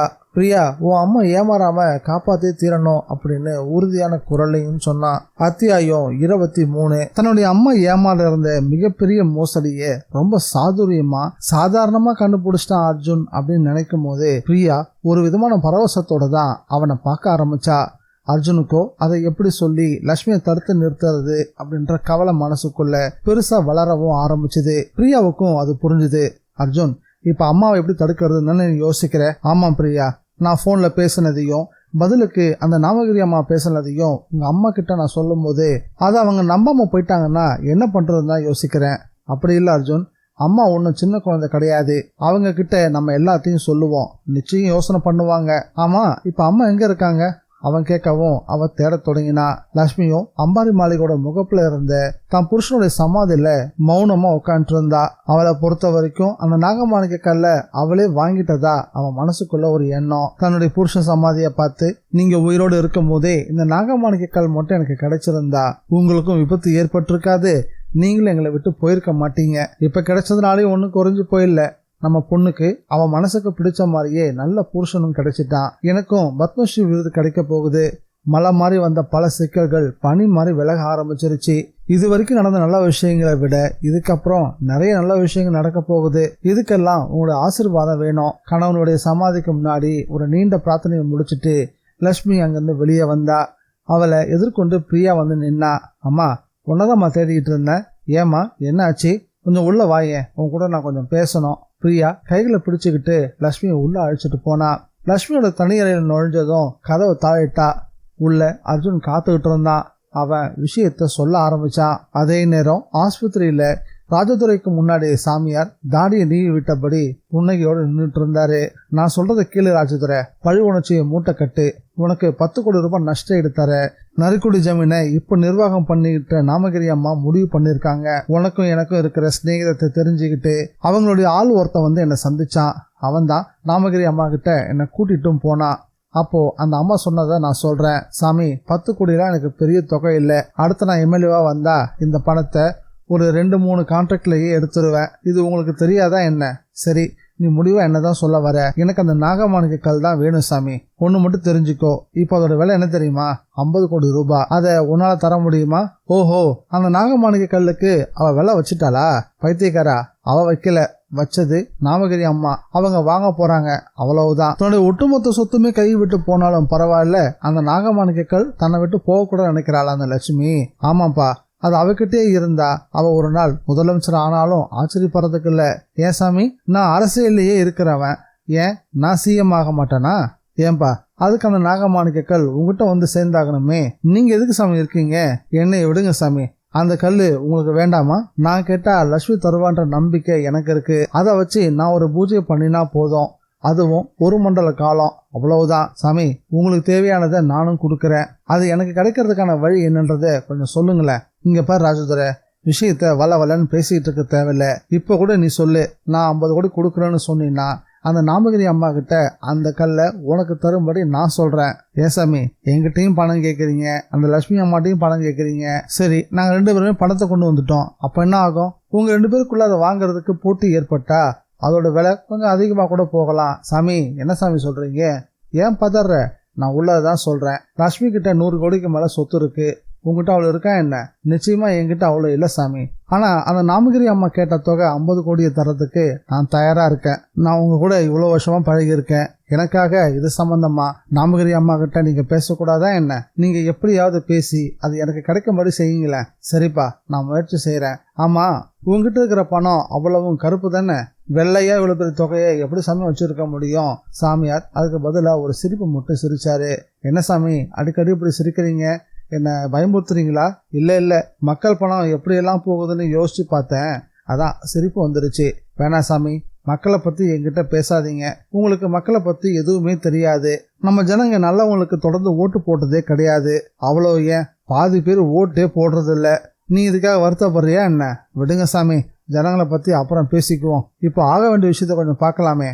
நீங்க மட்டும் அந்த நாகமாணிக்க கல் எனக்கு கிடைக்கிற மாதிரி பண்ணிடுங்க. நான் முதலமைச்சர் ஆகி காட்டுறேன். உங்களுக்கு தேவையான எல்லாத்தையும் நான் செஞ்சு கொடுக்குறேன். சரிப்பா, உன் ஜாதகத்துல அப்படி ஒரு யோகம் இருந்தா அதை யாராலையும் மாற்ற முடியாது. நான் நாமகிரி கிட்ட பேசுறேன். அந்த லட்சுமி அம்மா பணம் கொண்டு வந்து கொடுத்தா அதை வாங்காதீங்க, கல்லை திருப்பி கேளுங்கன்னு சொல்றேன். அவ கொடுத்துட்டா நீ உடனே 50 கோடி ரூபாய் எடுத்துக்கிட்டு அவளை வந்து பார்த்து வியாபாரத்தை முடிச்சுக்கோ, அப்புறம் என்னையும் கவனிச்சுக்கோ. நிச்சயமா சாமி அப்படின்னு சந்தோஷத்துல துள்ளி குதிக்க ஆரம்பிச்சிட்டா ராஜதுரை. சங்கானந்த சுவாமிகளும் அங்கிருந்து கிளம்பினாரு. கிளம்புறதுக்கு முன்னாடி நீ எதுக்கும் பணத்தை பெட்டியில போட்டு தயாரா எடுத்து வச்சுக்கோ, அது எல்லாமே தயாரா தான் இருக்குது, அதுவும் ரகசியமான இடத்துல இருக்குது, நான் போய் எடுத்துக்கிட்டு கிளம்பினா போதும், அப்புறம் முதல்ல இங்கிருந்து டிஸ்சார்ஜ் ஆயிடு, அடுத்து நான் உன்னை வீட்டில் வந்தான் பார்க்கணும் அப்படின்னு சொல்லியபடியே சாமியார் அங்கிருந்து புறப்பட தயாரானாரு. அர்ஜுன் எல்லா விஷயத்தையும் சொல்லி முடிச்சிருந்தான். லட்சுமி தலையில கை வச்சபடி உக்காந்துட்டா. என்ன அத்தையம்மா ரொம்ப அதிர்ச்சியா இருக்குல்ல? ஆமா மாப்பிள்ள, ஆனா நான் தொடக்கத்துல அதை பாலில் போட்டு சோதனை பண்ணி பார்த்துட்டு தான் உள்ளேயே வச்சேன். அப்போ அந்த சோதனையில் பால் நீல நிறத்துக்கு மாறுச்சே, அந்த கல்லில் பூசின நீல கலர் ரசாயனம் ஒருவேளை வேலையை காட்டிருக்கலாம் இல்லையா? கடவுளே, ரசாயனமா? ஆமாம், இப்போ அதை கொஞ்சம் வெளியே எடுங்க, எதுலேயே சோதிச்சு பார்த்துடலாம். லட்சுமி கொஞ்சம் திரும்பிக்கிட்டு ரவிக்கைக்குள்ளே கையை விட்டு தான் பத்திரப்படுத்தி வச்சிருந்த அந்த நாகமாணிக்க கல்லை வெளியே எடுத்தா. உள்ள ஒரு மஞ்சள் பட்டு துணியில் அது சுருட்டப்பட்டு கிடந்துச்சு. இதுக்கு முன்னாடி எல்லாம் அந்த கல்லை பார்க்கும் போதே ஒரு பயபக்தியான பார்வை இருக்கும். ஆனா இப்போ வெறும் கண்ணாடி கோலி குண்டு மாதிரிதான் அவளுடைய கண்களுக்கு தெரிய ஆரம்பிச்சது. அர்ஜுனும் அதை வாங்கி ஒரு கண்ணாடி டம்ளர்ல ஒரு தண்ணிக்குள்ள போட்டான். அந்த தண்ணி 2 நிமிஷத்துல நீல கலர்ல மாற ஆரம்பிச்சது. மாப்பிள்ள, இதை பால்ல போட்டுதான் சோதிக்கணும். அத்தையம்மா நல்லா பாருங்க, தண்ணியிலேயே பல்ல காட்டிடுச்சு, இதை வேற நீங்க பால்ல போட்டு சோதிக்கணுமா என்ன? சந்தேகமே இல்லை, இது போலியான கல்லு தான். இன்னமும் உங்களுக்கு இது மாதிரி நம்பிக்கை இருக்குன்னா வேணும்னா இதை சோதிச்சு பார்க்கறதுக்கு என் கூட கோயம்புத்தூர் வரீங்களா? அப்போ நம்ம வீட்டுக்குள்ள பாம்புகள்லாம் வந்துச்சு, அது எப்படி? காட்டுல இருந்து பிடிச்சிட்டு வந்து வீட்டை சுத்தி விட்டா பாம்பு உள்ள வரதானே செய்யும். பத்மஸ்ரீ விருது கிடைச்சது. இந்த கல்லை நீங்க வாங்கினாலும் வாங்காட்டியும் அது கிடைச்சிருக்கும். அமெரிக்கால இருக்கக்கூடிய என் இடத்துல பெட்ரோல் கிணறு இருக்கிறது தெரிய வந்துச்சு, அது எப்படி? அது உங்க இடம். பெட்ரோல் கிணறெல்லாம் காலங்காலமாக தான் இருந்துகிட்டு இருக்கு, அது வெளியே தெரிய வரும்போது தெரியதான் செய்யும். அதை நீங்க எப்போ வாங்கினீங்களோ தெரியாது. நீங்க வாங்கறதுக்கு முன்னாடியே பூமிக்கு அடியில பெட்ரோல் கிணறு இருந்திருக்கு. ஆனா ஆமா, அப்ப எல்லாமே திட்டமிட்ட சதியா? அத்தை, சதின்றது ரொம்ப சாதாரணமான வார்த்தை. இவங்க பண்ணிக்கிட்டு இருக்கிறது அதிபயங்கரமான வேலை. 50 கோடின்னு ஒரு கோலி கொண்டு விற்க முயற்சி பண்ணிட்டு இருக்காங்க. இது சாதாரணமான விஷயமா என்ன? கடவுளே, நான் இப்படி மோசம் போயிட்டானே அப்படின்னு லட்சுமி அம்மா புலம்பவே ஆரம்பிச்சுட்டா. என்ன சொல்றீங்க அத்தை? அதை நம்ம முழிச்சுக்கிட்டோமே. அம்மா தாயே, இந்த உன் நாகமாணிக்க கல்லு, நல்ல நேரத்தில் இதை வாங்கி வச்சுக்கிட்டு ஆளை விடு அப்படின்னு சொல்லிட்டு போய்கிட்டே இருக்கலாம். முடியாதே மாப்பிள்ள. ஏன் அத்தை? நான் இப்போதான் சிட்டி பாபு கிட்ட கோடியா ரொக்கமா கொடுத்து விட்டேன். அட என்ன அத்தை நீங்க? இப்போ அவனுக்கு ஃபோன் பண்ணி திரும்ப வர சொல்லுங்க. லட்சுமி அடுத்த வினாடியே தன் செல்போன்ல அவனை பிடிக்க முயற்சி பண்ணா. ஆனா அவன் செல்போனை சுவிட்ச் ஆஃப் பண்ணி வச்சிருந்தான். லட்சுமி அம்மாவுக்கு அந்த செய்தி போன்ல கிடைச்சதும் திட்டவே ஆரம்பிச்சுட்டா. அந்த முட்டாளுக்கு அறிவே இல்லை, போனை சுவிட்ச் ஆஃப் பண்ணி வச்சிருக்கான். அட கொடுமையே. அத்தை, நீங்க கவலை விடுங்க, நான் நேர்லயே போறேன்.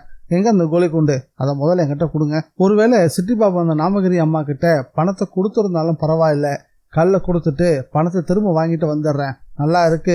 பணம் அவன் கைக்கு மட்டும் போயிட்டா அது யானை வாயில போன கரும்பு தான். அதுலயும் நம்ம முழிச்சுக்கிட்டோன்னு தெரிஞ்சுட்டா கதையை அப்படியே திருப்பி விட்டுருவாங்க. நாம தான் ஒரிஜினல் நாகமாணிக்கத்தை எடுத்துக்கிட்டு போலி அவங்களுக்கு கொடுத்துருக்கோன்னு புதுசா கதையும் கட்டி விட்டுருவாங்க. ஓ, இதுல இப்படி ஒரு சிக்கல் இருக்கா? ஆமா, இது தந்திரமா தான் சமாளிக்கணும். தந்திரம்னா நாம முழிச்சுக்கிட்டத கொஞ்சம் வெளியே காட்டிக்க கூடாது. அடுத்தது, சிட்டி பாபு கிட்ட இருக்கிற பணம் எல்லாமே கள்ள நோட்டு.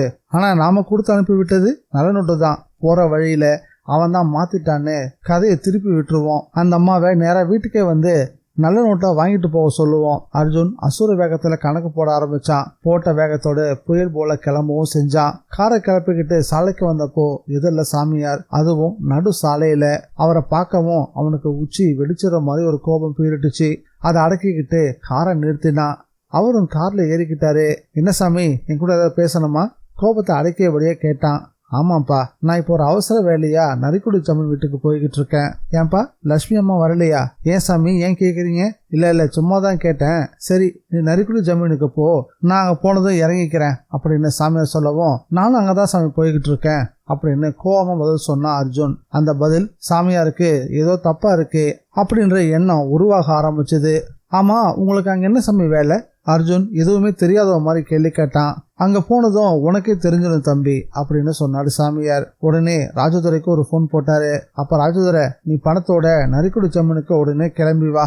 லட்சுமி அந்த கல்லை திருப்பி கொடுத்துட்டா. நான் அவளை என் பார்வையாலேயே வசியம் பண்ணிட்டேன். எல்லாம் உன் நல்ல நேரம் நினைச்சுக்கோ. அப்படின்னு சொல்லிட்டு போனை முடக்கினாரு. அர்ஜுன் சாமியார அதிர்ச்சியோட பார்க்க ஆரம்பிச்சான். அத்தியாயம் 24. அர்ஜுன் காரை சாலை ஓரமா நிறுத்தினான். சாமியார கோவமா பார்த்தான். என்னப்பா அப்படி பாக்குற அப்படின்னு அவர் கேட்டாரு. பார்க்காம, ஆமா என் அத்தை அந்த கல்லை திருப்பி கொடுத்துட்டாங்கன்னு இப்ப நீங்க எதை வச்சு சொன்னீங்க? இப்ப நீ அதுக்கு தானே போய்கிட்டு இருக்க. அது எப்படி உங்களுக்கு தெரியும்? நான் சித்தம்பா, பார்த்துருத்தையே எல்லாத்தையும் சொல்லிடுவேன். சித்தனா நீயா? அர்ஜுன்ட்ட முதல் தடவையா வார்த்தை இல்ல ஒரு தணல் தெரிய ஆரம்பிச்சது. ஏன்பா என்ன சித்தனை ஏத்துக்க முடியாதா? சித்தன் இல்ல நீங்க சரியான எத்தன். போகட்டும், ஒரு கோலி குண்டுக்கு பணத்தை அள்ளி கொடுக்க முடிஞ்ச உன் அத்தை மட்டும் யாரா? அத்தை நம்பிக்கையால மோசம் போனவங்க. ஆனா நான் அதை செய்ய விட மாட்டேன் சாமி. அட போப்பா, உப்ப யாரு தின்னாலும் தண்ணி குடிச்சுதான் தீரணும். அதை நீ சொல்றியா? நீயும் அந்த நாமகிரியும் போட்ட நாடகத்தை பத்தி எனக்கு தெரியாதுன்னு நினைக்கிறியா? அடே அப்பா, நீ பெரிய புத்திசாலி தான். அப்போ நான் ஒரு போலீஸாமன்னு கண்டுபிடிச்சிட்டேன்னு சொல்லு. இதை நான் நடு ரோட்ல நின்று கூட சொல்லுவேன். ஆமா, பாதிப்பும் ஏமாற்றமும் வரும்போது சொல்லிதானே ஆகணும். கூடவே உன் அத்தை கொடுத்த பணம் எப்படி வந்துச்சு? அது கருப்பா வெள்ளையான்னு கேள்வி வரும். அதுக்கு பதிலும் சொல்லிடுவியா? சாமியார் கேட்ட கேள்வி அர்ஜுனை கொஞ்சம் கலக்க ஆரம்பிச்சது. முதல் தடவையா அவனுக்குள்ள பல விதமான கேள்விகள் மாறி மாறி எழ ஆரம்பிச்சது. என்ன தம்பி அப்படியே ஸ்தம்பிச்சு போய் நின்றுட்ட? உன் அத்தை மட்டும் 50 கோடி ரூபாய் கொண்டு வந்து கொடுக்கல. அந்த மாஜி எம்எல்ஏவான ராஜதுரையும் வெறும் இந்த கண்ணாடி கோழி குண்டுக்காக 50 கோடி எடுத்துக்கிட்டு இந்நேரம் கிளம்பியிருப்பான். எந்த பதற்றமும் இல்லாம சிரிச்சபடியே சொன்னாரு சாமியார். மெல்ல தன் தாடியை பிச்சாரு. அது அவர் கையோட வந்துச்சு. தலையில கழுத்திருந்த டோப்பாவையும் கழட்டினாரு. அர்ஜுனுக்கு திக்குன்னு இருந்துச்சு. இப்போ அவன் எதிரில் மத்திய சிறப்பு புலனாய்வு பிரிவினுடைய உயர் அதிகாரியான கார்த்திகேயன் உட்காந்துட்டு இருந்தாரு. சார் நீங்களா? நானே தான். மாஜி எம்எல்ஏ ராஜதுரை மேல லாரி ஏறின மறுநாள் போலீஸ் துறையோட பார்வை அவன் மேல விழுந்துருச்சு. நரிக்குடி ஜமீன் மேலேயும் தான் விழுந்திருக்கு. ஏற்கனவே ராஜதுரை மேல பலவிதமான புகார்கள். விபத்து நடந்தும் அவன் ஆளை கூர்ந்து கவனிக்க காரணமா போயிருச்சு. விபத்துக்கு பின்னாடி ஜமீன்தாரும் உங்க அத்தையும் இருக்கிறதும் தெரிய வந்துச்சு. பாவம் அந்த ராஜதுரை, அவனுக்கு தெரியாது அவன் அட்மிட் ஆகி இருக்கிற ஆஸ்பத்திரியில அவனை ஒரு கேமரா 24/7 கவனிச்சுக்கிட்டே இருக்குதுன்றத. அதுதான் அவன் பேச பேச ஜமீன்தார் பக்கமும் அத்தை பக்கமும் திரும்புறதுக்கு காரணமா அமைஞ்சு போச்சு. நானும் சங்கானந்த சுவாமிகளாம் மாறினேன். அதுக்காகவே கோமமலைக்கு போய் அசல் சித்த சன்னியாசிகள் கூட பழகினேன். அவங்க கொடுத்த மருந்தால ராஜதுரையும் குணப்படுத்தினேன். அப்படியே நானும் சில சித்து வேலைகளையும் கத்துக்கிட்டேன். கார்த்திகேயன் கொடுத்த விளக்கம் அர்ஜுனை நிமிர்ந்து உட்கார வச்சது. நரிக்குடி ஜமீன்தாருக்கு ஏற்கனவே மரண பயம் கூடவே இருந்துச்சு. ஜமீன்ல வேற நிறைய கடன் பிரச்சனைகள். அப்பதான் அவர் நாகமாணிக்கன்ற பேர்ல ஒரு மோசடி செய்ய முடிவு பண்ணாரு. கல்லை வித்து பணம் சம்பாதிக்க ஒரு முயற்சி பண்ணல. அவர் நினைச்சதெல்லாம் தன்னுடைய பேரன் ரமேஷுக்கு எப்படியாவது லட்சுமி அம்மாவோட பொண்ணு கல்யாணம் பண்ணி வச்சுட்டா தான் பிரச்சனை எல்லாம் தீர்ந்துரும் அப்படின்னு அவர் நம்பினாரு. அதனாலதான் நாகமாணிக்க கல்லுன்னு ஒரு போலியான கல்லை மாஜி எம்எல்ஏவான ராஜதுரை கிட்ட கொடுத்து அனுப்பி விட்டாரு. கல்லை வாங்கிக்கிட்டு லட்சுமி சம்மதம் சொல்றாளா, தனக்கு இதெல்லாம் நம்பிக்கையே கிடையாது, அதனால இதெல்லாம் வேண்டாம்னு சொல்றாளான்றத பொறுத்து இருந்து பாக்குறதா நலமணி ஐயாவோட திட்டமா இருந்துச்சு. லட்சுமி வாங்கிக்கிட்டா ரொம்ப சந்தோஷம். அப்படி இல்லைன்னா நிச்சயம் ராஜதுரை அந்த கல்லை கேட்பான். அவங்கிட்ட பணத்துக்காக அதை தள்ளி விட்டுடலாம் அப்படின்னு திட்டம் திட்டு வச்சிருந்தாரு. ஏன்னா ராஜதுரை கிட்ட எக்கச்சக்கமான கருப்பு பணம் இருக்குதுன்றது அவருக்கு நல்லாவே தெரியும். சாமியார் உருவத்துல இருந்த கார்த்திகேயனோட பேச்சுல அர்ஜுன் நினைச்சு பார்க்காத பலவிதமான மர்மங்கள்லாம் இருந்துச்சு. அவன் கேள்வி கேட்க இடமே இல்லாதபடி எல்லாத்தையும் அவர் சொல்லி முடிச்சிட்டாரு. இந்த விஷயத்துல நல்லமணியை எதிர்பார்த்த மாதிரியே லட்சுமி அவருடைய வலையில விழுந்தா. பொண்ணையும் கொடுக்க முன் வந்தா.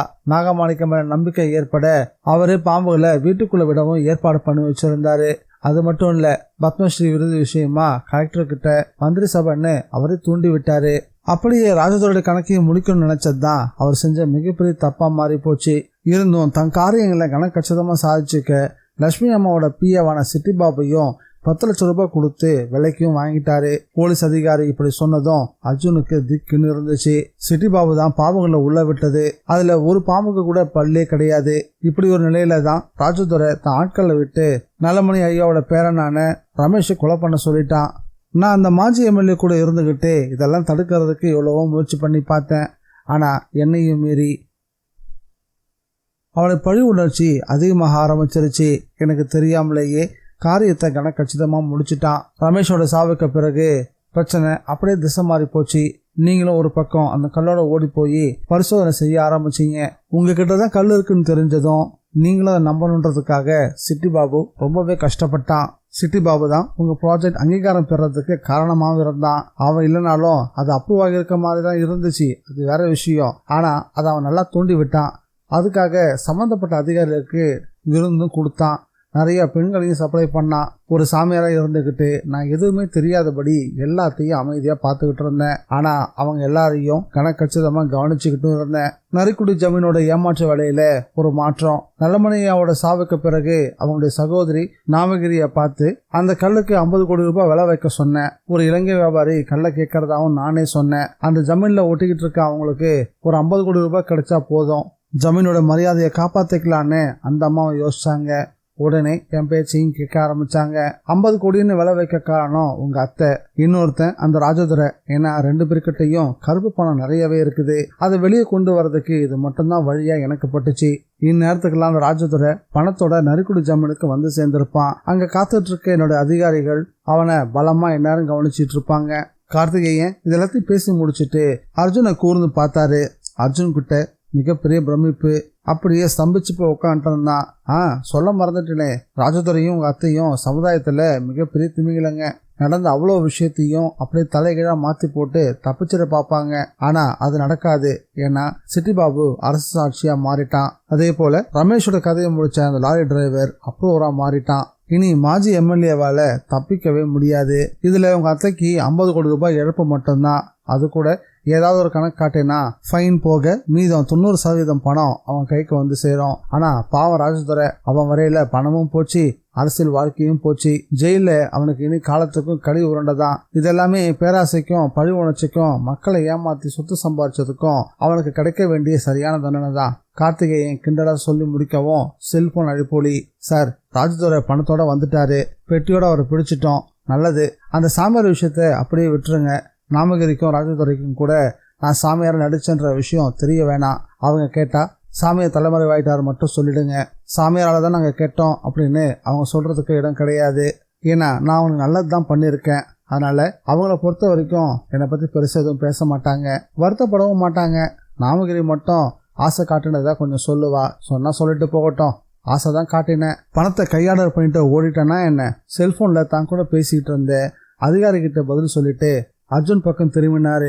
அர்ஜுனுக்கு இன்னும் பிரமிப்பு குறையவே இல்லை. என்ன அர்ஜுன், போட்ட வேஷத்தை சொல்லி பத்திரிகை டிவிகள்லாம் திரும்பி பார்க்க வைக்காம அப்படியே அதை மூடி மறைக்க முயற்சி பண்றேன்னு பாக்குறியா? ஆமா சார், இது எல்லாத்தையும் பத்திரிகையிலையும் டிவிலையும் சொன்னீங்கன்னா உங்களுக்கு நிறைய பெருமைகள் கிடைக்குமே சார். சாரி அர்ஜுன், என்னை விட போலீஸ் துறையும் அதோட ரகசியமும் ரொம்ப ரொம்ப முக்கியம். நான் சாமியார் வேஷம் போட்டது பத்திரிகையில வெளியானா பணக்காரங்க எல்லாமே சுதாரிச்சுப்பாங்க.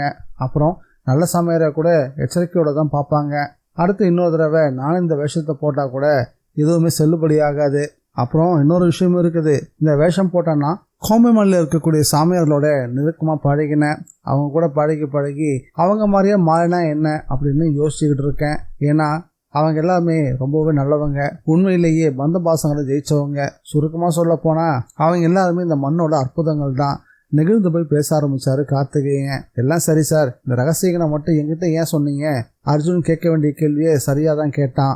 அவரும் சிரிச்சபடியே அவனை ஊடுருவி பார்த்தாரு. மிஸ்டர் அர்ஜுன், இந்த நாகமாணிக்கம் ஒரு போலியும் கண்டுபிடிச்சது நீங்க தான். அது மட்டும் இல்ல, லயன் லட்சுமின்ற உங்க மாமியார் பத்தின பயம் உங்ககிட்ட இல்ல. எல்லாத்துக்கும் மேல 50 கோடி ரூபாயை இழந்துட்டு உட்காந்துட்டு இருக்க உங்க அத்தைக்கும் தான் பேரோட ஒட்டிக்கிட்டு இருக்க லயன் என்ற வார்த்தைக்கும் சம்பந்தமே இல்லைங்கிறது இப்போ உங்களுக்கு புரிஞ்சிருக்கும். உண்மையான லயன், அதாவது சிங்கம் நீங்க தான். அதான் உங்ககிட்ட எல்லா விஷயத்தையும் சொன்னேன் சார். ரொம்ப நன்றி சார். மிஸ்டர் லயன் அர்ஜுன், தயவு செஞ்சு நான் யாருன்றதை மட்டும் யார்கிட்டையும் சொல்லாதீங்க, எப்பவும் சொல்லாதீங்க. நிச்சயமா சொல்ல மாட்டேன் சார். நீங்க என்னை நம்பி பல ரகசியங்களை சொன்னதுக்கு நான் இது கூட வாசா செய்ய மாட்டேன். ரொம்ப நன்றி. எப்போவாவது உங்களையே மறந்து கூட உங்க ஆசை மனைவி கிட்ட கூட இந்த விஷயத்த சொல்லிடாதீங்க. ஏன்னா நான் ஒரு புனிதமான வேஷத்தை போட்டிருக்கேன், அதில் ஜெயிச்சும் இருக்கேன். அப்புறம் அந்த வேஷம் வெளியே தெரிஞ்சுட்டா அது விமர்சனம் பண்ணுற மாதிரி ஆகிடும். அதனால் திரும்பவும் அந்த வேஷத்தை போட்டுக்கிட்டு நான் இப்போ நேராக கோமமலைக்கு தான் போக போகிறேன். பல பயிற்சிகள் பாதியில் நிற்குது, அது எல்லாத்தையும் முழுசாக முடிக்கணும். பேசிக்கிட்டே திரும்பி தாடி மீசை எடுத்து ஒட்ட ஆரம்பித்தார் கார்த்திகேயன். சில நிமிஷத்துலேயே பழைய சங்கானந்த சுவாமிகளாகவே மாறிட்டாரு. சிரிச்சுக்கிட்டே, மிஸ்டர் லயன் அர்ஜுன், உங்கள் அத்தையை நான் ரொம்ப கேட்டதா சொல்லுங்க, உங்களுக்கு என்னுடைய ஆசீர்வாதங்கள் அப்படின்னு அசல் சாமியார் போலவே பேசிட்டு நடைய கட்ட தொடங்கினாரு. அர்ஜுன் அவர் கிளம்பி போறதையே பிரமிப்பா பார்த்துக்கிட்டே இருந்தான். அவன் நிச்சயமா அவர் யாருன்றதை மட்டும் யார்கிட்டையும் சொல்ல மாட்டான். நீங்க சொல்லுவீங்களா? இந்த நாவல் உங்களுக்கு பிடிச்சிருக்கா இல்லையான்றத மறக்காம கமெண்ட்ல பதிவு பண்ணுங்க. நம்ம சேனலுக்கு நீங்க ஃபர்ஸ்ட் டைம் வந்திருக்கீங்கன்னா சப்ஸ்கிரைப் பட்டனை ப்ரெஸ் பண்ணி நம்ம சேனலுக்கு சப்போர்ட் பண்ணுங்க. அப்படியே இந்த வீடியோக்கு ஒரு லைக்கையும் கொடுத்துருங்க. மீண்டும் மற்றொரு புதிய நாவலை சந்திக்கலாம். Bye guys.